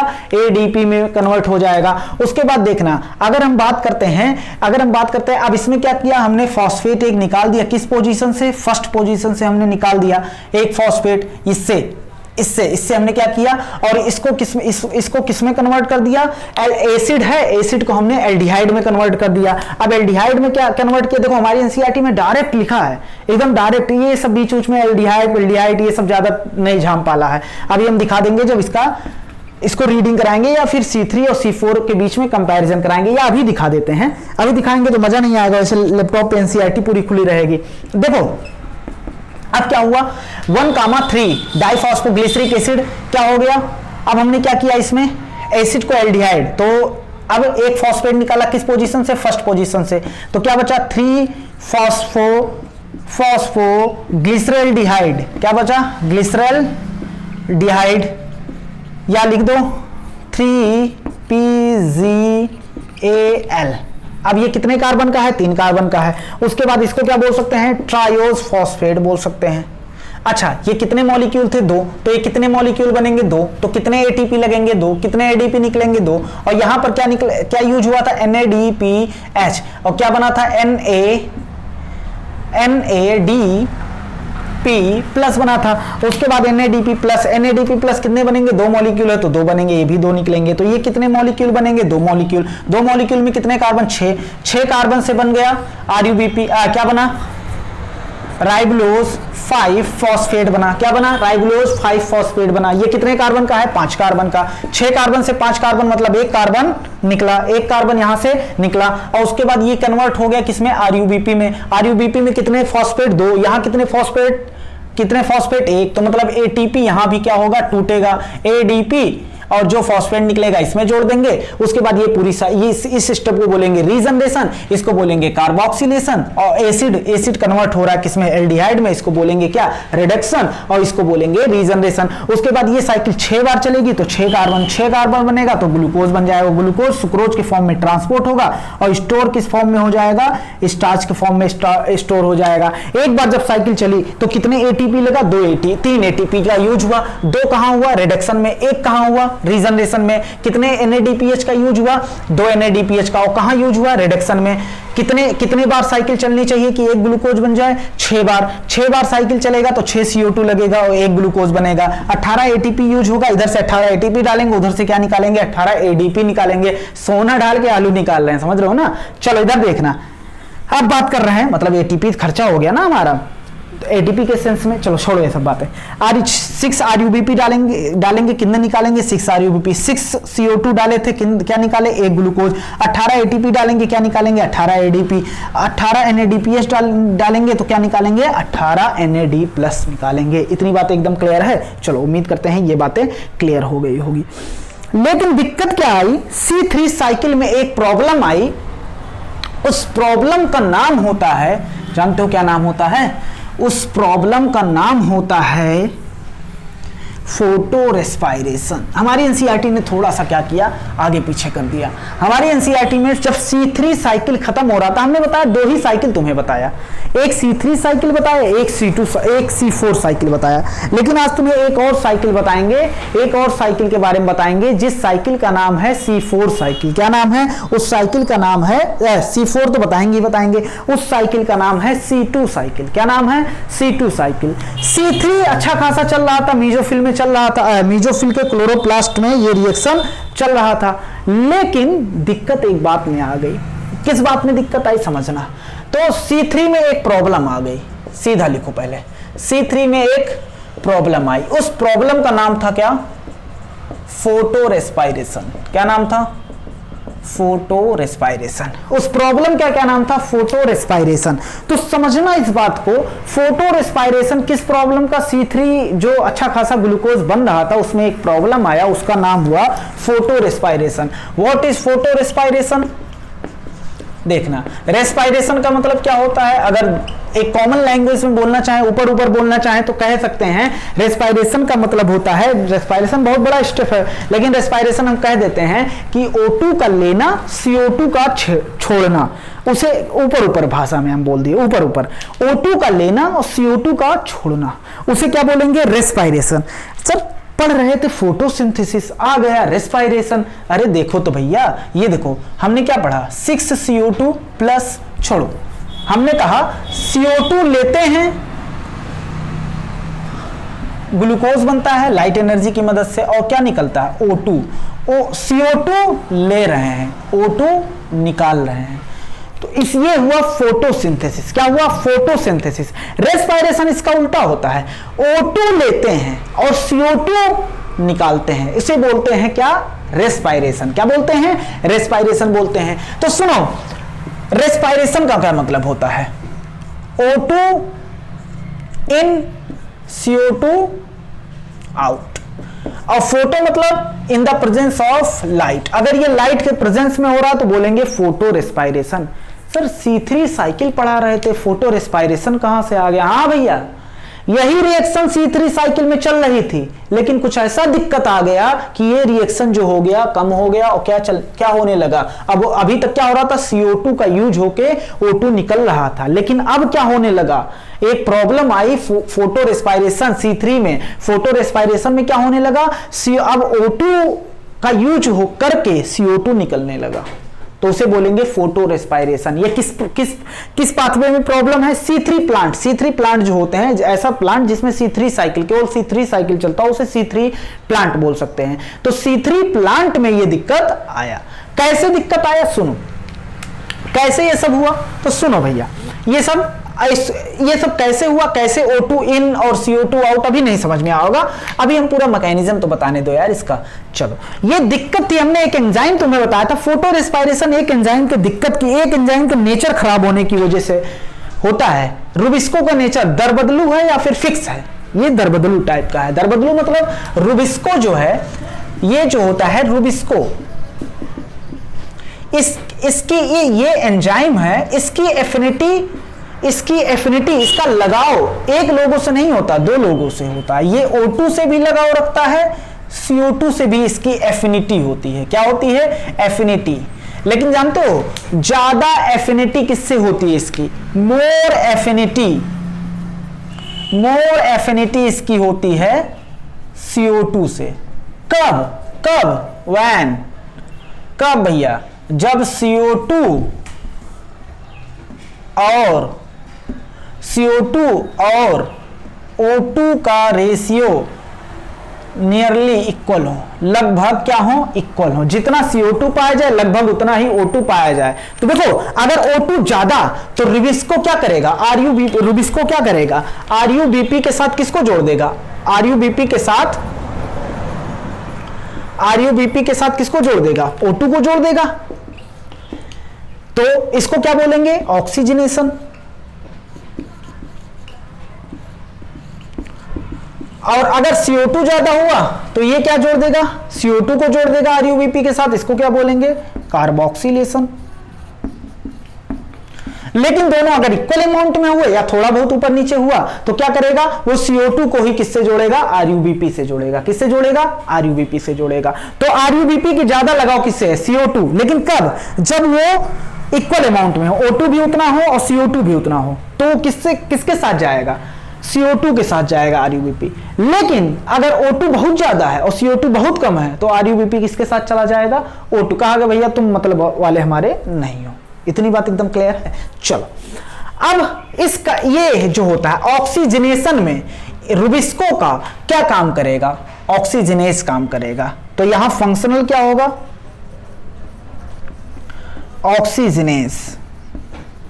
ऑक्सीजनेशन कराने वाला। और अगर CO2 फिक्स हो रहा है RuBP के साथ तो कार्बोक्सिलेशन हो रहा है, यहां कौन एक्टिव होगा? C एक्टिव होगा। तो उसे C मतलब कार्बोक्सिलेज, तो यहां एक्टिव होगा कार्बोक्सिलेज एक्टिव होगा। अब देखना ये कौन से कंडीशन में ऑक्सीजनेशन होता है, कौन से कंडीशन में कार्बोक्सिलेशन होता है। कंडीशन सुनना। पहला कंडीशन, अगर लाइट इंटेंसिटी ज्यादा हुआ, लाइट इंटेंसिटी ज्यादा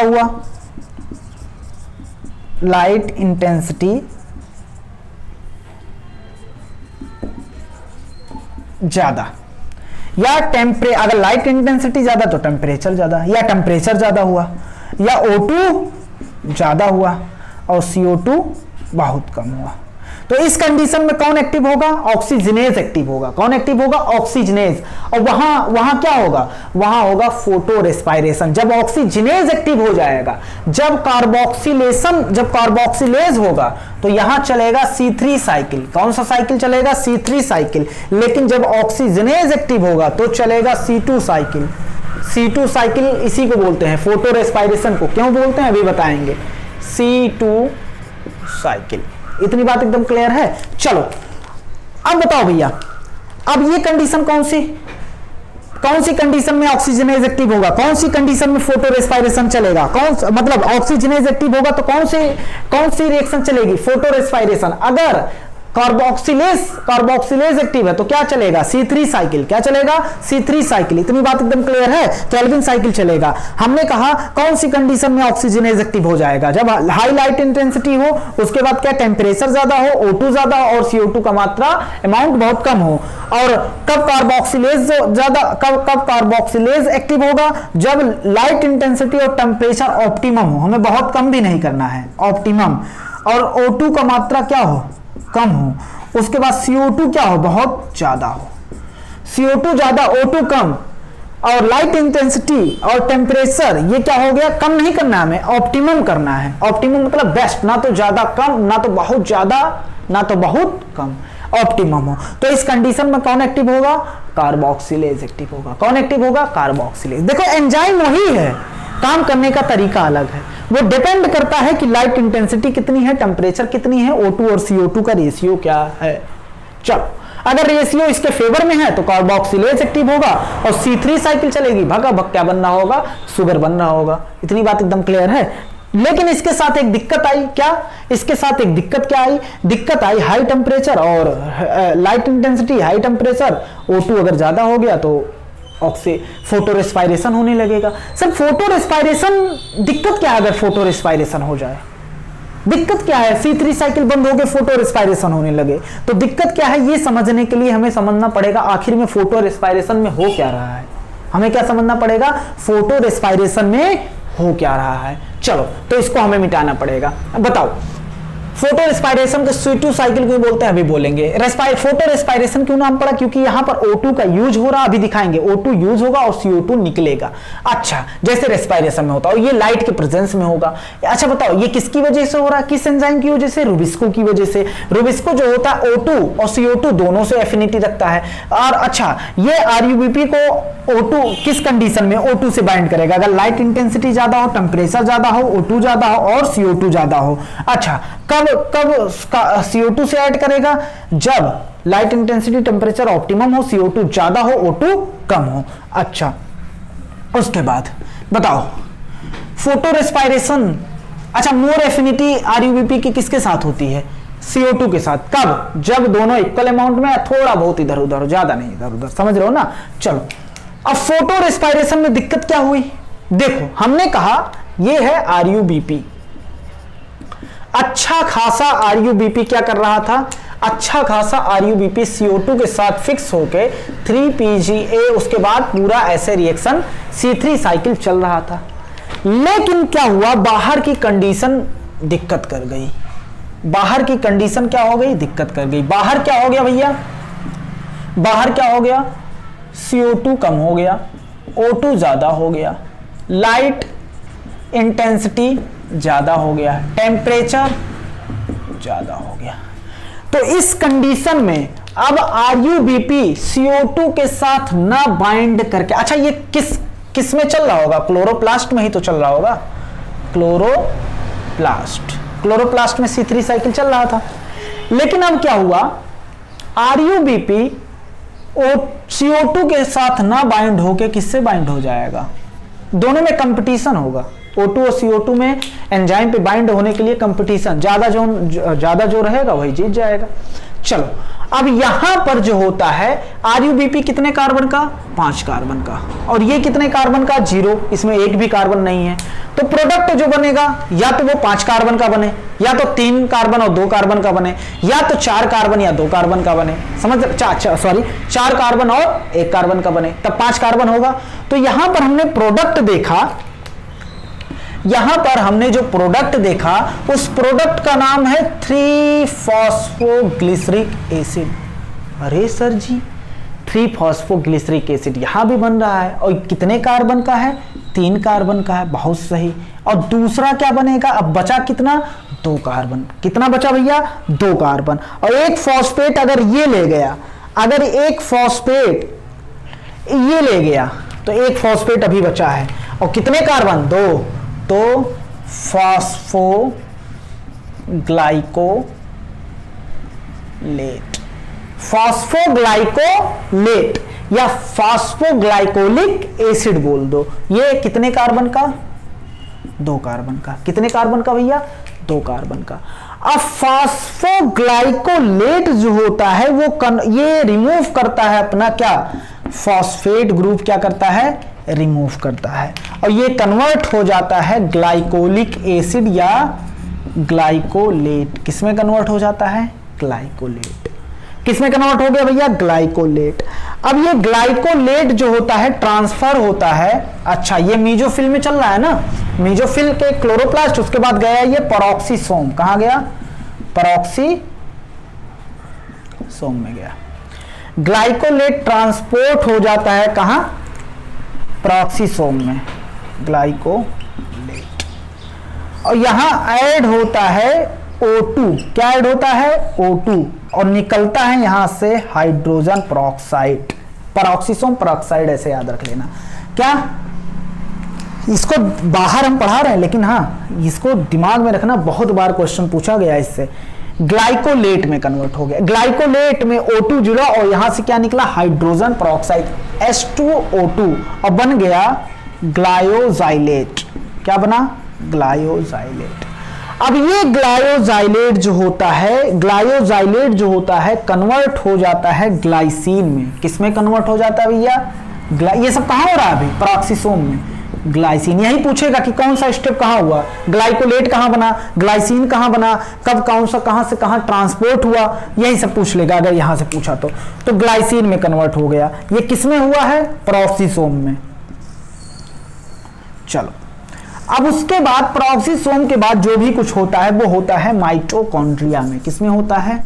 तुम याद रख लेना, बहुत प्यारा क्वेश्चन। सुनो, पहले जब CPMT, FMC, AFMC, एम्स होता था, उसके बाद ये बहुत बहुत फेवरेट क्वेश्चन तुम लगाओगे, ऐसे भरमार क्वेश्चन मिलेगा। सीक्वेंस पूछेगा, बताओ फोटो रेस्पिरेशन किस किस सेल ऑर्गेनेल्स का सीक्वेंस बताओ। तो क्या? CPM याद रख लेना। क्या याद रख लेना?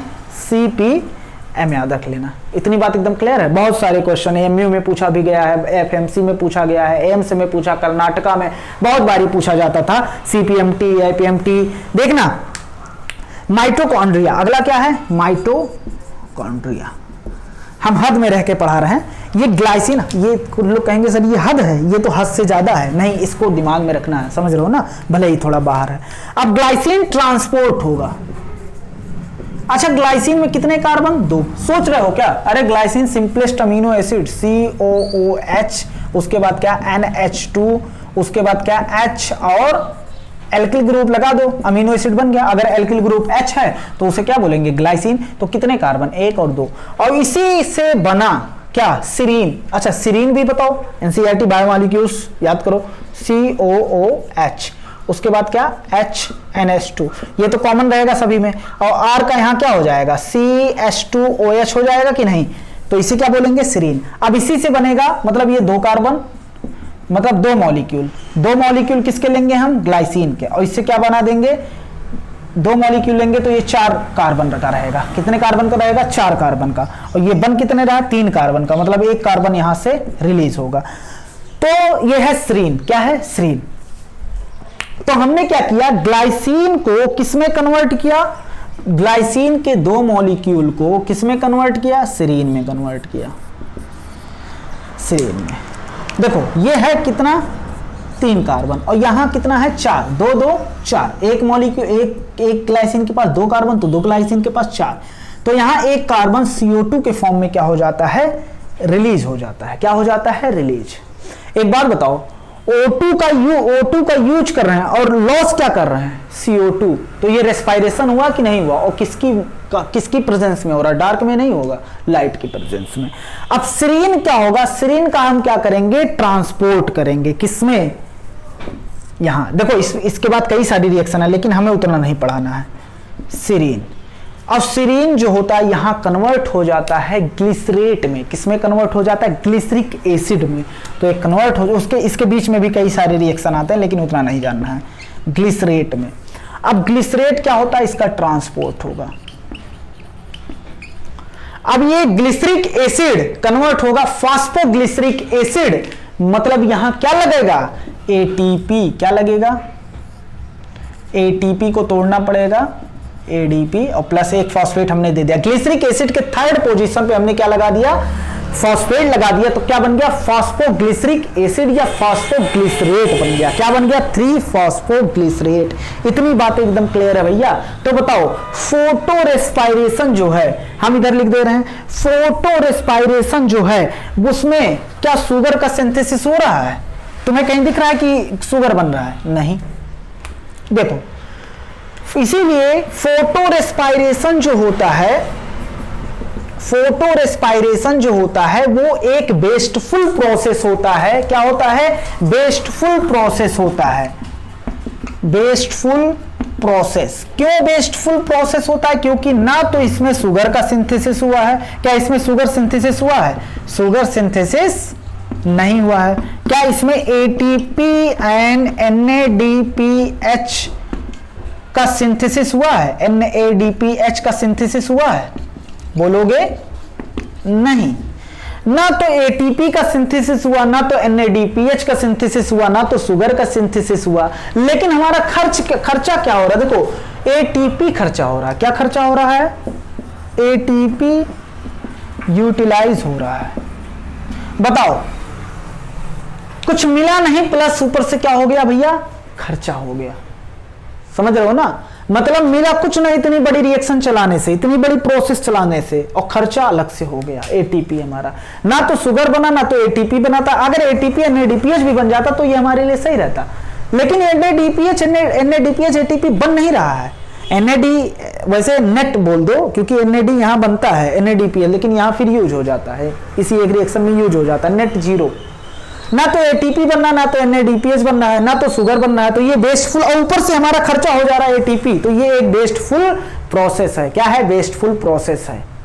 अभी तक इसका बायोलॉजिकल फंक्शन, अभी तक फोटो रेस्पायरेशन का बायोलॉजिकल फंक्शन क्या होता है ये जाना नहीं गया है, कि इसका बायोलॉजिकल फंक्शन ये किस लिए चलता है। अभी तक इसका बायोलॉजिकल फंक्शन लिविंग ऑर्गेनिज्म में, प्लांट में किस लिए ऑपरेट होता है, किस लिए चलता है, अभी तक जाना नहीं गया है। तो एक बार फिर से इसको रिवाइज करेंगे। बताओ अच्छा ये किस कंडीशन में होगा, जब RuBP बाइंड कर जाएगा किससे, O2 से। किससे बाइंड कर जाएगा, O2 से। तो बताओ, अब बताओ भैया, तो क्या कहना क्या मतलब है, शुरू से एक बार रिवाइज करते हैं। फोटो रेस्पायरेशन हमने बताया C3 प्लांट में एक दिक्कत होती है, उसे बोलते हैं फोटो रेस्पायरेशन। क्या बोलते हैं, फोटो रेस्पायरेशन। और फोटो रेस्पायरेशन क्या होता है, फोटो रेस्पायरेशन क्या होता है भैया, C3 फोटो रेस्पायरेशन मतलब O2 अंदर CO2 बाहर। फोटोसिंथेसिस में इसका उल्टा, CO2 अंदर O2 बाहर कर रहे थे, लेकिन इसमें क्या हुआ, उल्टा हुआ, और लाइट की प्रेजेंस में हुआ, इसलिए बोलेंगे फोटो रेस्पायरेशन।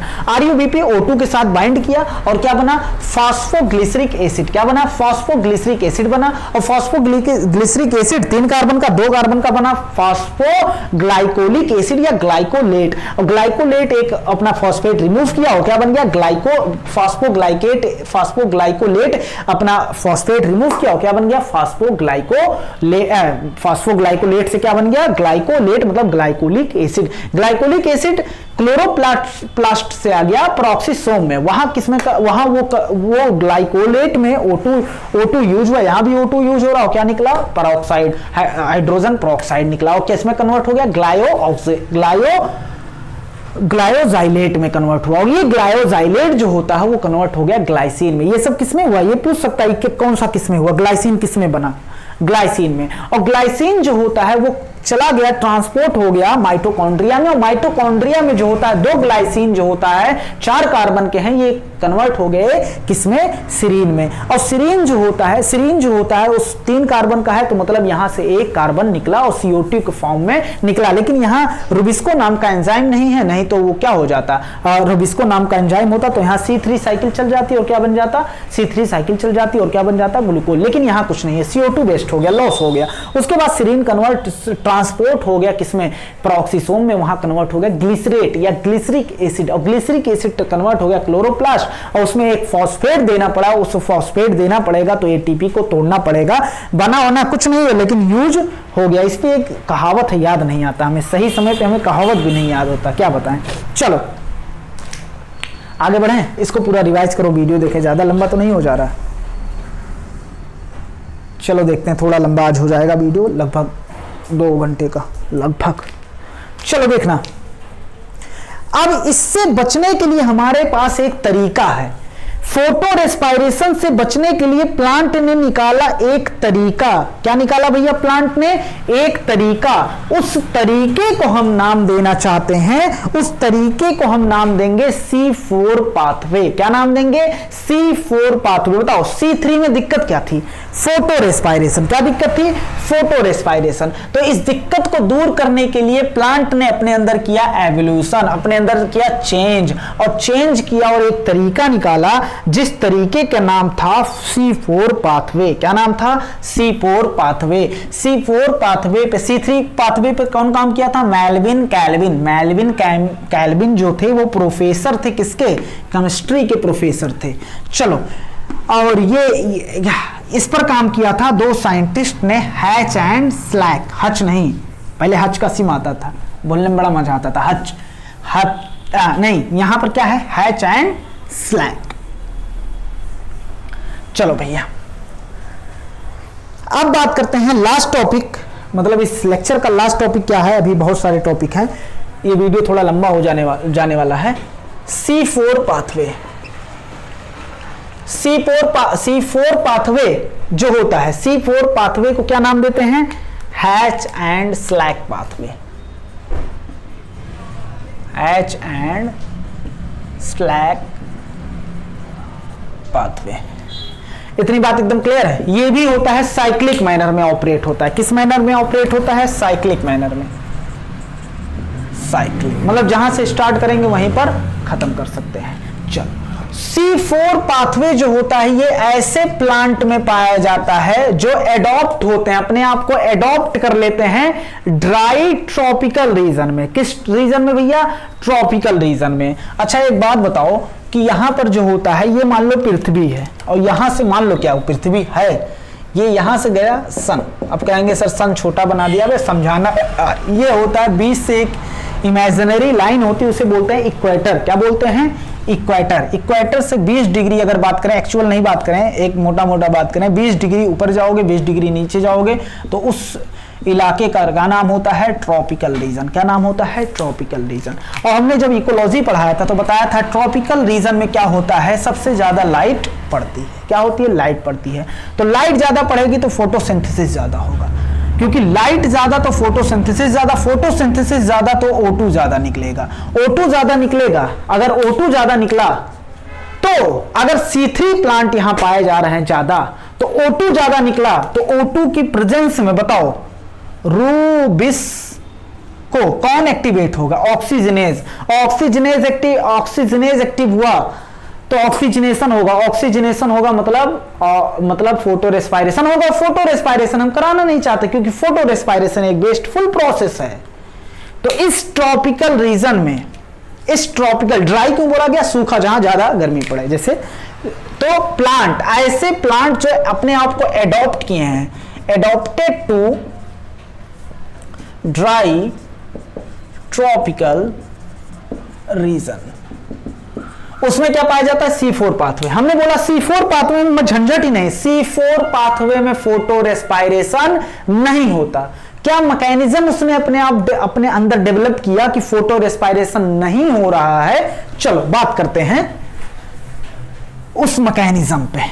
तो C4 प्लांट जो होता है, यहां C3 अगर लगाओगे तो चांस है कि ऑक्सीजन ज्यादा हो, उसके बाद लाइट इंटेंसिटी भी ज्यादा पड़ रही है, टेम्परेचर भी ज्यादा पड़ रहा है। तो ट्रॉपिकल एरिया में अगर C3 प्लांट हैं तो वहां ये दिक्कत है कि उनका कार्बोक्सिलेशन ना होकर ऑक्सीजनेशन होने लगे, तो उनके साथ एक बड़ी प्रॉब्लम है। लेकिन C4 उसीलिए उस C3 में एवोल्यूशन हुआ और क्या आया, C4 पाथवे आया। क्या आया, C4 पाथवे आया। और देखना भैया C4 पाथवे में क्या हुआ, C4 पाथवे में जो प्लांट थे ये स्पेशल टाइप के प्लांट थे। क्या थे, स्पेशल। ये C4 वाले प्लांट जो थे स्पेशल थे, तो लिख सकते हैं C4 प्लांट जो थे वो स्पेशल थे।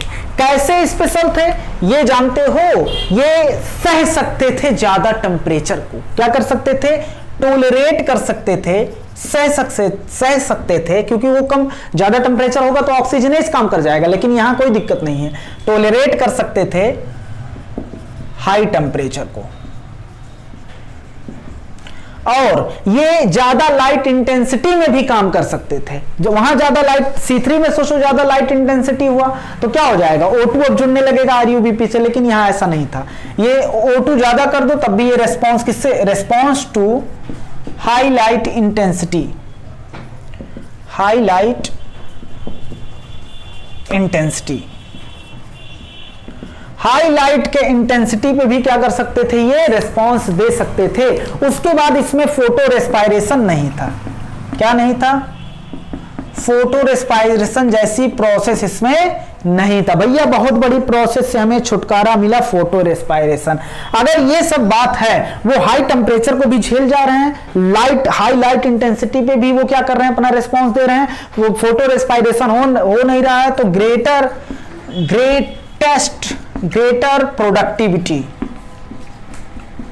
ग्रेटर प्रोडक्टिविटी है इन बायोमास। इनके बायोमास में क्या होगा, ज्यादा प्रोडक्टिविटी होगा, प्रोडक्शन क्या होगा, ज्यादा होगा। किस लिए ये सब हो रहा है, क्योंकि C4 प्लांट में पाया जाता है स्पेशल लीफ एनाटॉमी। क्या पाया जाता है, स्पेशल लीफ एनाटॉमी पाया जाता है। और उस एनाटॉमी मतलब लीफ को काट के देखोगे तो स्पेशल अरेंजमेंट दिखेगा उसमें। उस अरेंजमेंट का नाम होता है क्रैंस। क्या नाम होता है भैया, उस अरेंजमेंट का नाम होता है, स्पेशल लीफ एनाटॉमी जो होता है उसका नाम होता है क्रैंस एनाटॉमी। क्रैंस एनाटॉमी होता है। देखना, स्पेशल लीफ एनाटॉमी को क्या बोलते हैं, क्रैंस एनाटॉमी। क्रैंस मतलब होता है रेथ। क्या होता है, रेथ लाइक।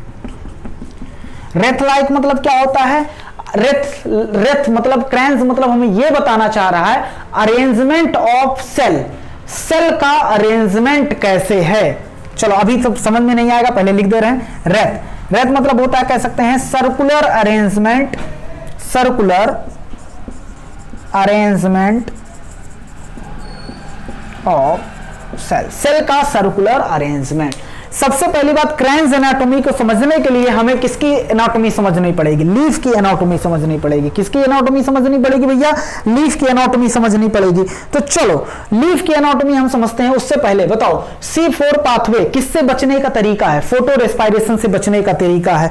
और फोटो रेस्पायरेशन से बचने का तरीका क्या है, C4 पाथवे। अगर हम पूछें प्लांट C4 पाथवे किसमें होगा, ऐसा प्लांट जो एडॉप्टेड है, किस कंडीशन, ऐसा प्लांट जो एडॉप्टेड है किसमें, ड्राई ट्रॉपिकल रीजन में। क्या है, एडॉप्टेड, अपने आप को एडॉप्ट कर लिया, ऐसा रीजन जहां ऐसा ट्रॉपिकल रीजन जो सूखा हो, ड्राई हो। C4 प्लांट को हमने स्पेशल बोला, क्यों बोला, क्योंकि ये हाई टेम्परेचर को झेल सकता है, हाई लाइट इंटेंसिटी को झेल सकता है। उसके बाद जो होता है ये जो होता है प्रोडक्टिव, ये जो होता है इसमें फोटो रेस्पायरेशन नहीं होते, उसके बाद प्रोडक्टिविटी ज्यादा होगा। इसमें स्पेशल टाइप का अरेंजमेंट पाया जाता है, स्पेशल टाइप की लीफ एनाटॉमी पाई जाती है। इसे क्या बोलेंगे, क्रैंस एनाटॉमी बोलेंगे। क्या बोलेंगे भैया, क्रैंस एनाटॉमी बोलेंगे। चलो देखना, क्रैंस एनाटॉमी मतलब बोला हमने रिथ मतलब क्या होता है, circular arrangement of cell. Circular arrangement मतलब क्या होता है, ये देखो ऐसे अरेंज सर्कुलर। तो ये स्पेशल लीफ एनाटॉमी से पहले देख लेते हैं, ये लीफ जो होता है, ये देखो लीफ,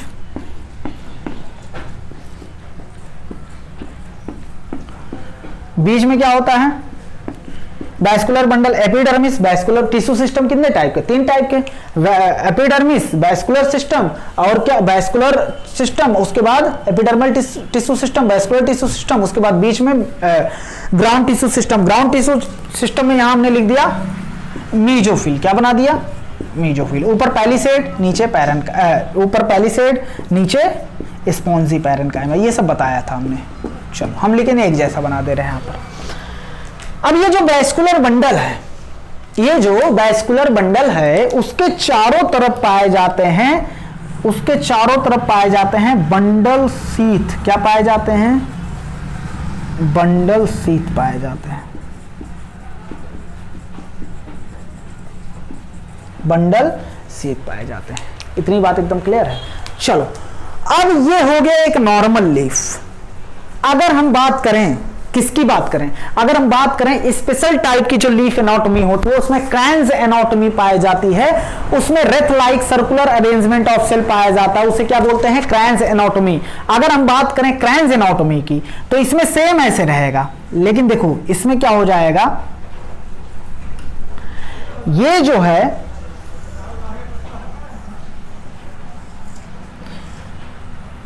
ये वैस्कुलर बंडल शीथ का, वैस्कुलर बंडल शीथ यहां हम लिख दे रहे हैं, यहां वैस्कुलर, या लिख दो बंडल शीथ।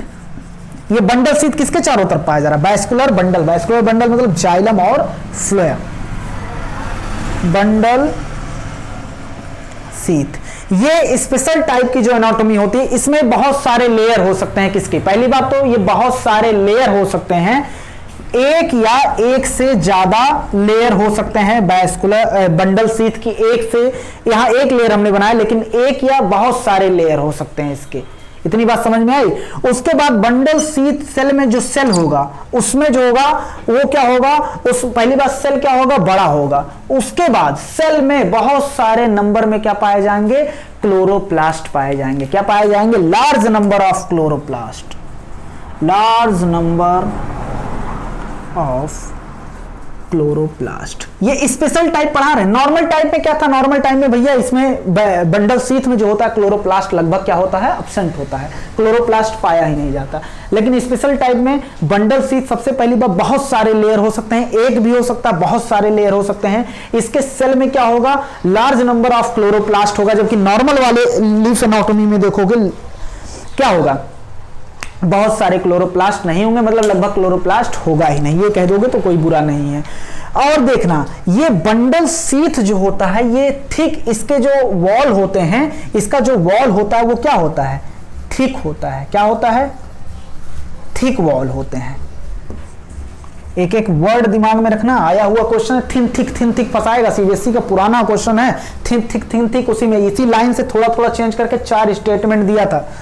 थिक वॉल होता है और इनका अरेंजमेंट ऐसे होता है ना कि 2 सेल के, हम इसको यार बेफालतू चीज, बेफालतू मतलब अभी इसको मिटा दे रहे हैं, हमें सिर्फ फोकस करना है इस पे। अभी ये ऐसे अरेंजमेंट होते हैं, इतने कंडेंस होकर अरेंजमेंट होते हैं कि इसमें कोई इंटरसेल्यूलर, 2 सेल के बीच में कहीं तुम्हें स्पेस दिख रहा है, 2 सेल के बीच में स्पेस, मतलब एक सेल ये हो गया, एक सेल ये हो गया, ऐसा बना दो, 2 सेल के बीच में स्पेस नहीं होता है। चलो, नो इंटरसेल्यूलर स्पेस, अब इसी में घुमाया था भैया, थिन वॉल कभी कर दिया था, कभी कर दिया था, इंटरसेल्यूलर स्पेस पाया जाता है। तो अगर कॉन्सेप्ट क्लियर रहेगा तो ऐसे तो बहुत सारे क्वेश्चन आए हैं। इंटरसेल्यूलर स्पेस, कोई भी इंटरसेल्यूलर स्पेस इसमें नहीं होता। और एक खास बात, अगर थिक वॉल है इसका, ये थिक वॉल जो होता है ये गैस के लिए इम्परवियस होता है, मतलब ये गैस का आदान प्रदान नहीं होने देगा। तो हम कह सकते हैं इम्परवियस टू गैस एक्सचेंज। ये क्या होता है, इसका थिक वॉल होने की वजह से क्या होते हैं, इम्परवियस, इम्परमिएबल कह दो, इम्परवियस टू गैस एक्सचेंज। चलो, ये सब बातें किस पे हो गई, किस पे हो गई भैया, क्रांज एनाटॉमी। और ये रिथ लाइक स्ट्रक्चर पाए जाते हैं, इसलिए इसे क्या बोला जाता है, क्रांज। क्या बोला जाता है, क्रांज। अब कहा हमारी एनसीईआरटी में कहा है तुम जाओ अलग अलग प्लांट की स्पीसीज को काट के देखो, जिसमें जिसमें क्रायन्स एनाटॉमी पाया जाएगा वो क्या होगा, C4 प्लांट होगा। जिसमें नहीं पाया जाएगा वो क्या होगा, C3 प्लांट होगा। C2 प्लांट कोई नहीं होता, C2 प्लांट नाम का कोई चीज नहीं है। जिसमें, चलो अभी ये लास्ट में बताएंगे, जिसमें केवल C3 साइकिल चले उसको बोलेंगे क्या बोलेंगे, C3 प्लांट। जिसमें C4 साइकिल चले और C4 के साथ C3 भी चलता है, अभी बताएंगे, उसको बोलेंगे क्या, उसको बोलेंगे C4 प्लांट। कोई प्लांट ऐसा नहीं होता जो केवल फोटो रेस्पायरेशन करे, हमें नहीं पता, अगर होता भी होगा। चलो, क्योंकि भाई शुगर सिंथेसिस तो करना ही करना है। अगर हम बात करें C4 पाथवे जो होता है, इसको किसने दिया था, हैच एंड स्लैग पाथवे बोला जाता है। ये भी कि दो साइंटिस्ट थे, ये भी क्या होता है, साइक्लिक होता है। ऐसा प्लांट जो एडॉप्टेड होते हैं ड्राई ट्रॉपिकल रीजन में, उसमें पाया जाता है। इसके प्लांट जो होते हैं स्पेशल होते हैं क्योंकि हाई टेम्परेचर को झेल सकते हैं, रेस्पॉन्स दे सकते हैं, हाई लाइट इंटेंसिटी। उसके बाद फोटो रेस्पायरेशन जो होता है इसमें नहीं होता है, ग्रेटर प्रोडक्टिविटी बायोमास करते हैं उस पर। उसके बाद स्पेशल लीफ एनाटॉमी होता है, रेथ लाइक स्ट्रक्चर होता है। रेथ मतलब होता है सर्कुलर अरेंजमेंट होता है सेल का। उसके बाद हमने बताया कि ये जो होते हैं इसमें क्या होता है, बंडल सीट जो होता है एक या एक से ज्यादा लेयर हो सकते हैं। सेल जो होता है उसमें बहुत सारे क्लोरोप्लास्ट होते हैं। उसके बाद जो होता है इसमें जो होता है थिक वॉल और कोई इंटरसेल्यूलर स्पेस नहीं होता। ये इम्परमियस होते हैं, किसके लिए, गैस के लिए। और उसके बाद एक बात और सुनना, ये देखो फिर से हम बना दे रहे हैं यहां पर इसको, ये है छोटा सा हम जाइलम फ्लोएम बना दे रहे हैं। उसके बाद हम यहां क्या बना दे रहे हैं, चलो ये बंडल शीथ सेल क्या बना दे रहे हैं, बंडल शीथ सेल। ये बंडल शीथ सेल कनेक्टेड होता है मीजोफिल सेल से। किससे कनेक्टेड होता है भैया, मीजोफिल सेल से कनेक्टेड होता है। देखो इसमें कनेक्शन है किससे, मीजोफिल सेल से। समझ रहे हो ना, ये किससे कनेक्ट होता है भैया, मीजोफिल सेल से। बंडल शीथ सेल कनेक्ट होता है मीजोफिल सेल से। किससे कनेक्ट होता है, मीजोफिल सेल।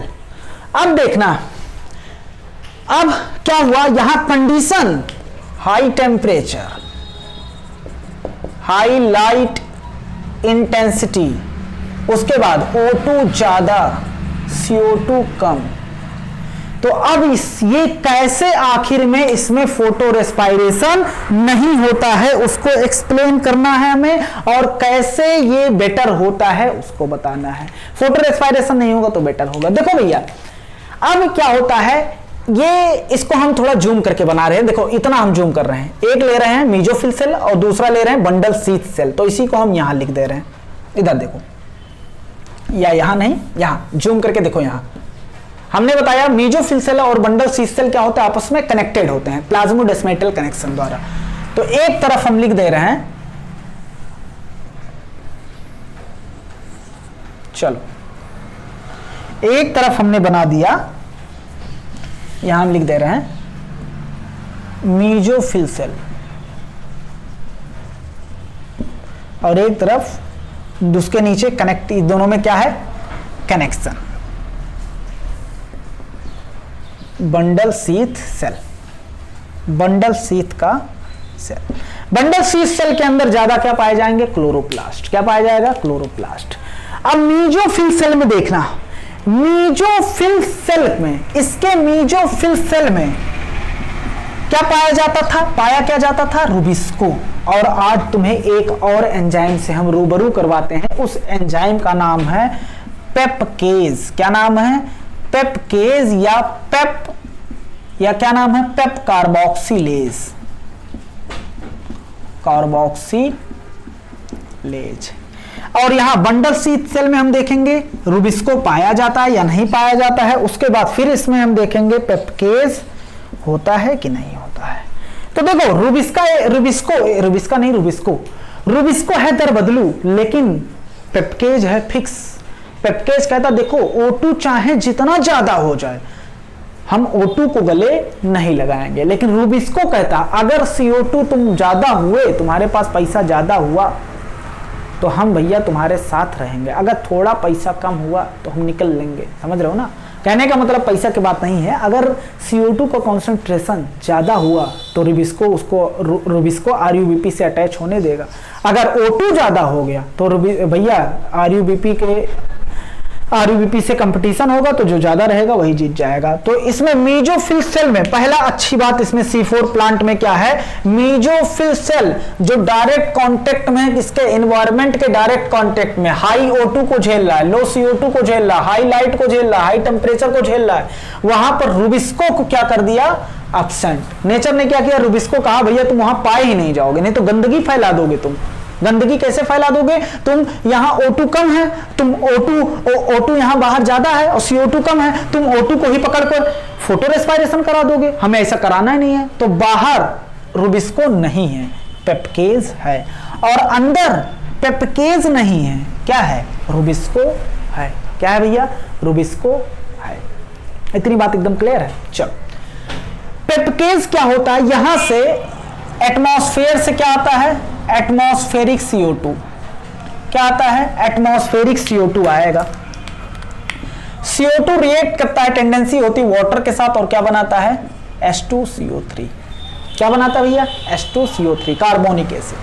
अब ये जो होता है टूट जाता है किसमें, H+ और HCO3- में। किसमें टूटता है ये, SCO3-, ये किसमें टूट जाता है, H+ और SCO3-।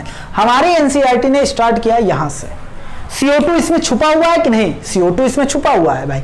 देखो अब ये CO2 फिक्स होता है, एक दूसरा प्राइमरी प्रोडक्ट यहां, प्राइमरी एक्सेप्टर होता है, प्राइमरी CO2 एक्सेप्टर, उसका नाम होता है फास्फोइनॉल पायरूबिक एसिड या फास्फोइनॉल पायरूवेट। तो इसका नाम होता है PEP। कितने कार्बन का होता है, 3 कार्बन का होता है, PEP, फास्फोइनॉल पायरूबिक एसिड। अब फास्फोइनॉल पायरूबिक एसिड अगर हम बात करें, SCO3 के साथ इसका क्या होता है, कार्बोक्सिलेशन। क्या होता है, कार्बोक्सिलेशन। लेकिन हमारी NCERT ने क्या लिखा है, इसे फिक्सेशन लिखा है। क्या लिखा है, फिक्सेशन। अगर हम इसको यहां लिखें, चलो इसको हम यहां लिख दे रहे हैं ना, ऐसे दिखाया, फिक्सेशन, CO2 फिक्स हो गया, या छोड़ो, चलो अभी बीच में हम कर देंगे। ये इसका क्या हुआ है, फिक्सेशन, और ये दोनों फिक्स होके बनाया है फर्स्ट प्रोडक्ट जो बनाया है, प्राइमरी प्रोडक्ट जो बनाया है, उसे बोलेंगे ऑक्सैलो एसिटिक एसिड। क्या बोलेंगे, ऑक्सैलो एसिटिक एसिड। कितने कार्बन का है, 4 कार्बन, 3 और 1 4। अब ये कन्वर्ट हो जाता है किसमें, ये कन्वर्ट हो जाता है मैलिक एसिड या एस्पार्टिक एसिड, एस्पार्टिक एसिड में। इतनी बात एकदम क्लियर। ये कितने कार्बन है, सब एसिड हो, कितने कार्बन है, 4, इसलिए इसे बोला हमारी NCERT ने C4 एसिड। क्या बोला है, C4 एसिड। और हम जानते हैं ये क्लोरोप्लास्ट और बंडल शीथ सेल क्या है, आपस में कनेक्टेड हैं। क्या है, कनेक्टेड आपस में। अब ये C4 देखो NCERT में ये C4 एसिड NCERT में दिया होगा, इसका क्या होगा, ट्रांसपोर्ट होगा। तो अगर पहला स्टेप है फिक्सेशन, फिर क्या होगा, ट्रांसपोर्ट, यहां दिया होगा ट्रांसपोर्ट। चलो ये C4 एसिड यहां आ गया ट्रांसपोर्ट होके। C4 एसिड मतलब मैलिक एसिड या aspartic acid. C4 acid convert हो जाता है C3 एसिड में, और उस C3 एसिड का हम नाम दे सकते हैं पायरूबिक एसिड। क्या नाम दे सकते हैं, तुम सीधा लिख दो पायरूबिक एसिड। हमने नाम दे दिया पायरूबिक एसिड। हमें पता है पायरूबिक एसिड कितने कार्बन का होता है, 3 कार्बन का होता है। 4 कार्बन से 3 कार्बन, 4 कार्बन से 3 कार्बन, तो क्या निकलेगा, एक CO2 निकलेगा। और देखो भैया CO2 निकला ना CO2, और यहां क्या पाया जा रहा है, रुबिस्को। तो रुबिस्को क्या करेगा, RUBP से इसको फिक्सेशन करा देगा, और क्या होगा, ये पूरी साइकिल चलती रहेगी, और यहां C3 साइकिल चलेगा, और क्या बन जाएगा, ग्लूकोज फॉर्मेशन होता रहेगा, ग्लूकोज फॉर्मेशन हो जाएगा। इतनी बात एकदम क्लियर है। अब ये PEP खत्म हो जाएगा अगर बार बार यूज होगा, PEP कहें तो उसका रीजनरेशन करना पड़ेगा, तो फिर इसका होता है ट्रांसपोर्ट। NCERT में देखना जरा क्या लिखा है, ट्रांसपोर्ट। मेन बात है एरो का, वहां क्या दिखा है, ट्रांसपोर्ट, ट्रांसपोर्ट क्या लिखा भैया, ट्रांसपोर्ट होगा। चलो ये एरो नीचे ही रखना, ट्रांसपोर्ट जैसे एनसीईआरटी लिखा है। अच्छा एक बात बताओ, CO2 का ऐड होना क्या होता है, कार्बोक्सिलेशन। CO2 का निकलना क्या होता है, डी कार्बोक्सिलेशन। तो यहां CO2 निकल रहा है, इस स्टेप को क्या बोल सकते हैं, डी कार्बोक्सिलेशन हो रहा है। क्या हो रहा है, डी कार्बोक्सिलेशन। इतनी बात एकदम क्लियर है। चलो अब ट्रांसपोर्ट हो रहा है, ये देखो ये ट्रांसपोर्ट हुआ, C3 एसिड पायरुविक एसिड यहां आया और C3 एसिड कन्वर्ट हो जाता है फास्फोइनाल पायरुवेट। लेकिन एक बात यहां पर ध्यान रखना है, यहां लगते हैं 2 ATP। कितने ATP लगते हैं, 2 ATP लगते हैं। अब बताओ भैया, इतनी बात एकदम क्लियर है। एनसीईआरटी उठाओ, क्या सेम ऐसे लिखा है एनसीईआरटी में, देखो एनसीईआरटी में, एनसीईआरटी हालांकि अभी बताएंगे हम तुम्हें जब लैपटॉप पे बैठेंगे, तो सेम ऐसे हम जहां तक देख पा रहे हैं सेम ऐसे लिखा है।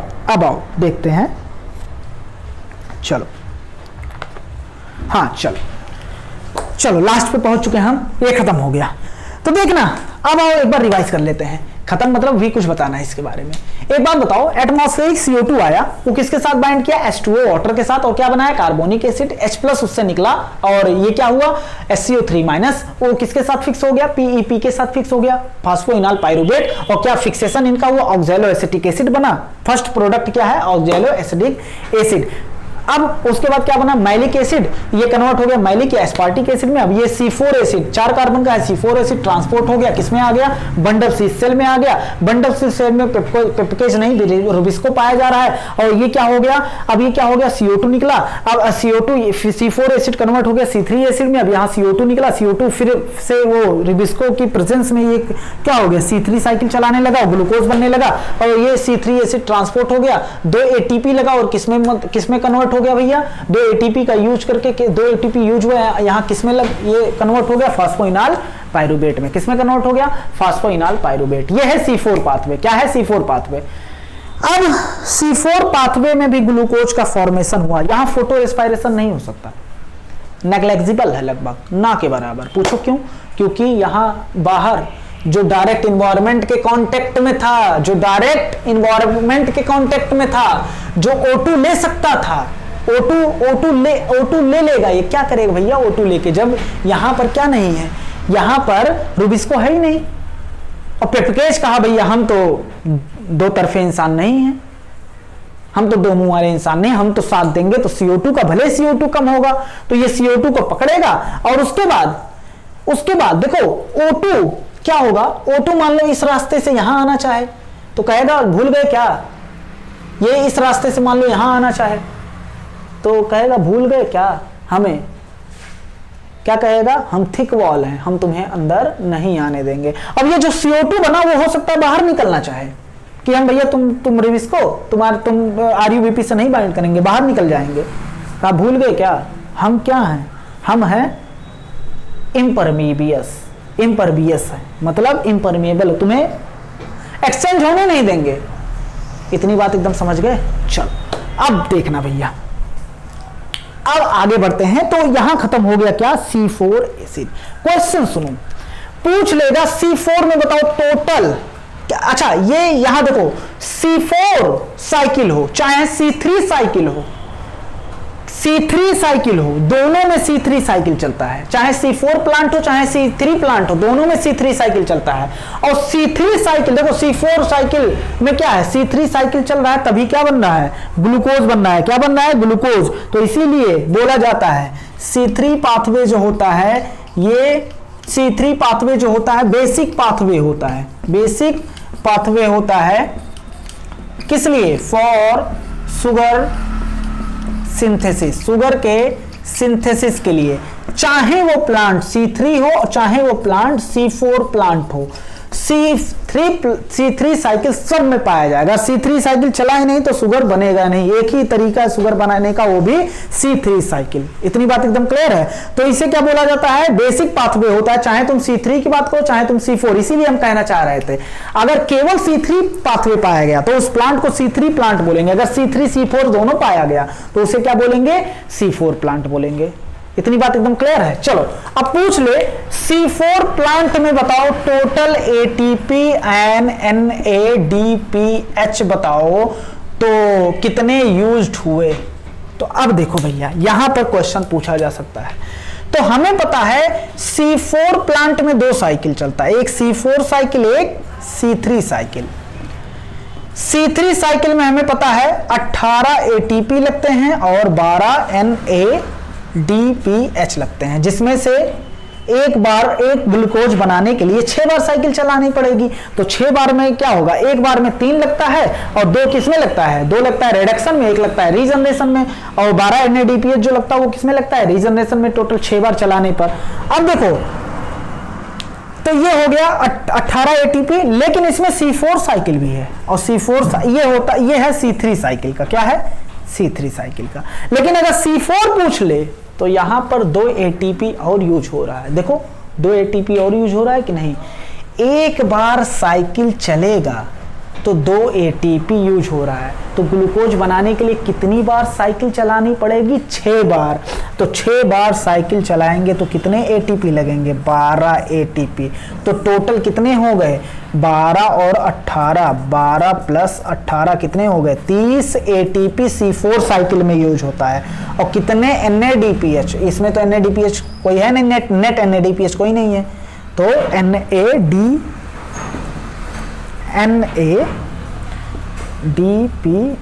ये क्वेश्चन पूछा जा सकता है। इतनी बात एकदम क्लियर है।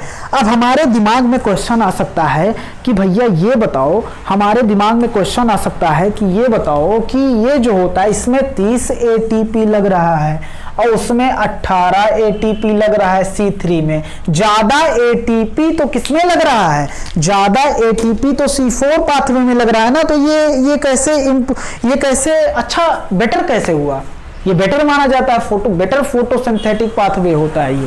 क्यों, क्योंकि इसमें पहली बात तो फोटो रेस्पायरेशन का चांस ही खत्म, फोटो रेस्पायरेशन। और ये देखो फिक्सेशन कहां हो रहा है, आरयू रुबिस्को कहां पाया जा रहा है, अंदर। तो यहां लाइट इंटेंसिटी या टेम्परेचर के डायरेक्ट कांटेक्ट में ये नहीं है, तो उसका असर थोड़ा कम होगा लाइट इंटेंसिटी और टेम्परेचर का, क्योंकि ये फिक्सेशन कहां हो रहा है, अंदर हो रहा है। समझ रहे हो ना, बंडल शीथ में हो रहा है, ना कि मेसोफिल सेल में हो रहा है। चलो ये बात हो गई। तो इसमें फोटो रेस्पायरेशन के चांस नहीं है। तो फोटो रेस्पायरेशन मतलब नहीं होगा, मतलब ग्लूकोज बनना है तो बनेगा, उसमें कोई डर नहीं है कि फोटो रेस्पायरेशन हो जाएगा, किसी कोई भी कंडीशन आ जाए। समझ रहे हो ना, चाहे हाई CO2 हो जाए, लो CO2 हो जाए, हाई O2 हो जाए, लो O2 हो जाए, कोई दिक्कत नहीं है। अब लास्ट क्वेश्चन हमारा ये है कि ये जो लास्ट क्वेश्चन, मतलब इसके बाद लैपटॉप पे आते हैं, और वो जो C3 और C4 एसिड जो चल रहा है, C3 और C4 में जो चार्ट बनाना उस पर बात करेंगे। चार्ट में एस नो या फिर ऑप्शन जो करके दिया है। क्वेश्चन ये है, ये यहाँ लग रहा है 18 ATP, यहाँ लग रहा है 30 ATP। तो बताओ यहाँ कम एनर्जी लग रहा है ग्लूकोज बनाने के लिए, यहाँ ज़्यादा एनर्जी लग रहा है। तो हम तुमसे कहेंगे भैया एक बात बताओ, हमारे पास है 10 रुपया और एक लोग के पास और है 10 रुपया। हम गए बाजार में 10 रुपये का खरीद के लाए 5 अमरूद, या वो लड़का गया, 2 लड़के हैं ये और ये, इनके पास 10 रुपया, इनके पास 10 रुपया, ये भी गए मार्केट, ये भी गए मार्केट। ये 10 रुपया में खरीद के लाए 5 अमरूद, ये 10 रुपया में खरीद के लाए 10 अमरूद। तो भैया ये बात बताओ, तो ये खाएंगे भी ज्यादा, क्यों, दोनों के पास 10 रुपया था। अब ये तुम भैया नहीं अगर ला पाए 10 अमरूद नहीं ला पाए, तो ये C3 है तो तुम्हारी गलती है ना। और ये C4 नाम का लड़का गया 10 अमरूद ले आया। तो कहने का मतलब लाइट तो उतना ही पड़ रहा है ना, अब ये लाइट तो उतना ही पड़ रहा है।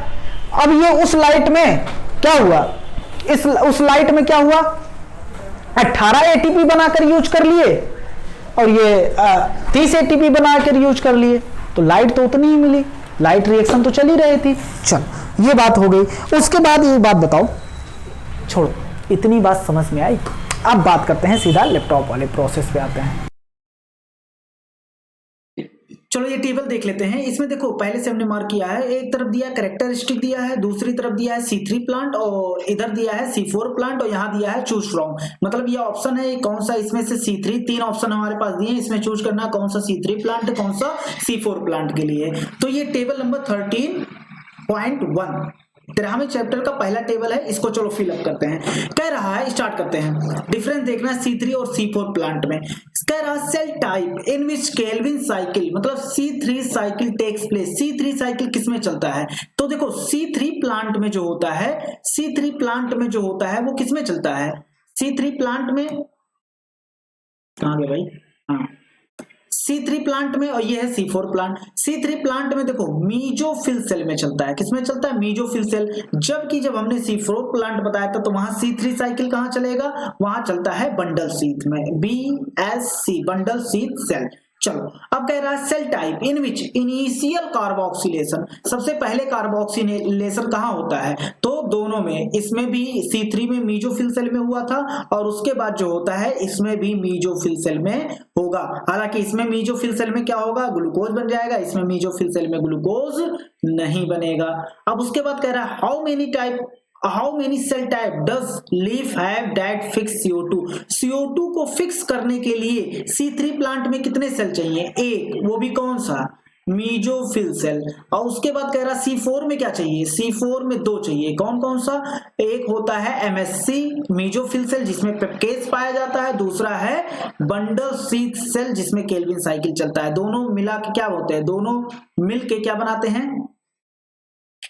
दोनों मिलके ग्लूकोज फॉर्मेशन करते हैं। तो इसमें एक सेल चाहिए, इसमें कितने सेल चाहिए? दो सेल। कह रहा है which is the primary CO2 acceptor. Prime देखो यार वो थोड़ा ब्लर आ रहा होगा, अब कानपुर में तो है नहीं, घर पे है तो उतना सिस्टम बैठ नहीं पा रहा, जैसे तैसे कर रहे हैं इसको। विच इज द प्राइमरी, एकदम ये तो क्लियर होगा, which is the primary CO2 acceptor. इसमें बताओ प्राइमरी CO2 एक्सेप्टर क्या था? RUBP। और इसमें प्राइमरी CO2 एक्सेप्टर कौन था? P phosphoenol pyruvate. Number of carbon देखो इधर ऑप्शन दिया होगा, number of carbon in primary CO2 acceptor. अब बताओ इसके प्राइमरी CO2 एक्सेप्टर में कितने कार्बन? 5 और इसमें 4, ये देखो ऑप्शन में सब दिया है। कह रहा है उसके बाद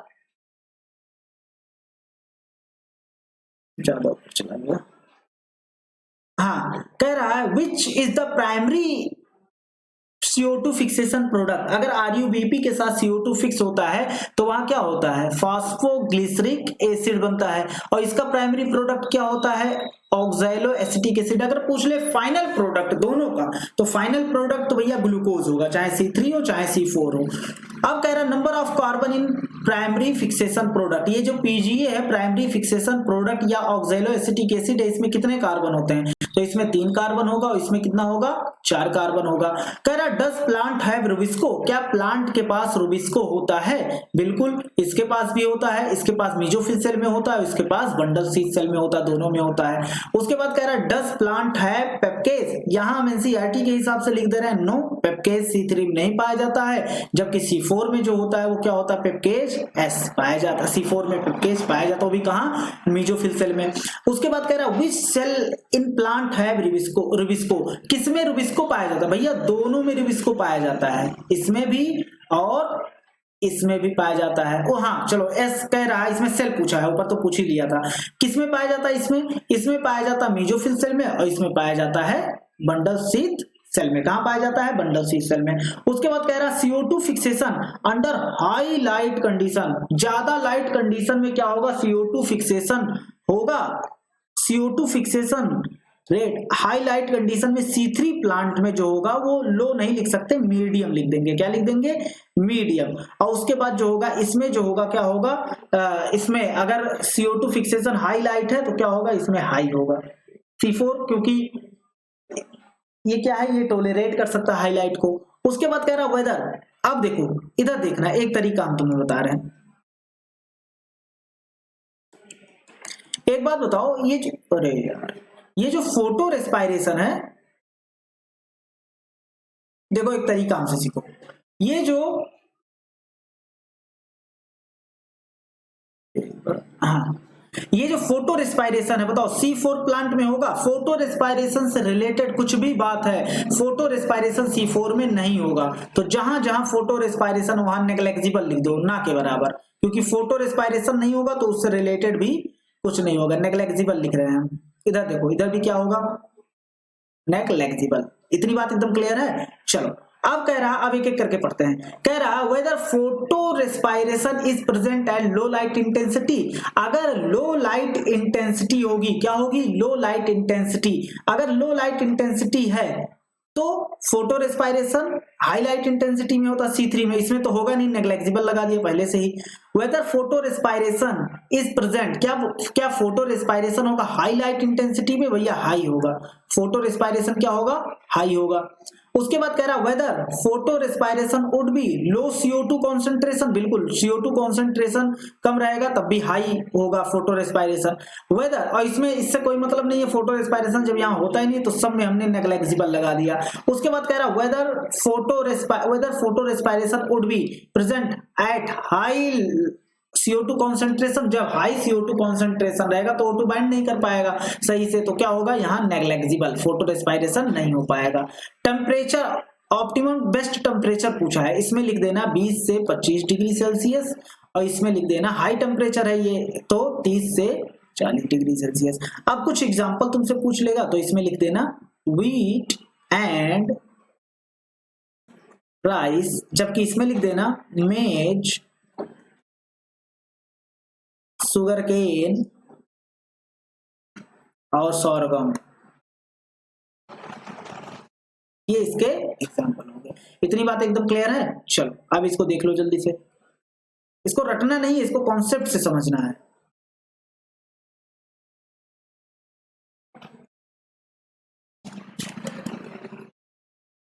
अब ये डायग्राम हम तुमसे कह रहे थे दिखाने के लिए, देखो ये डायग्राम में है कुछ नहीं,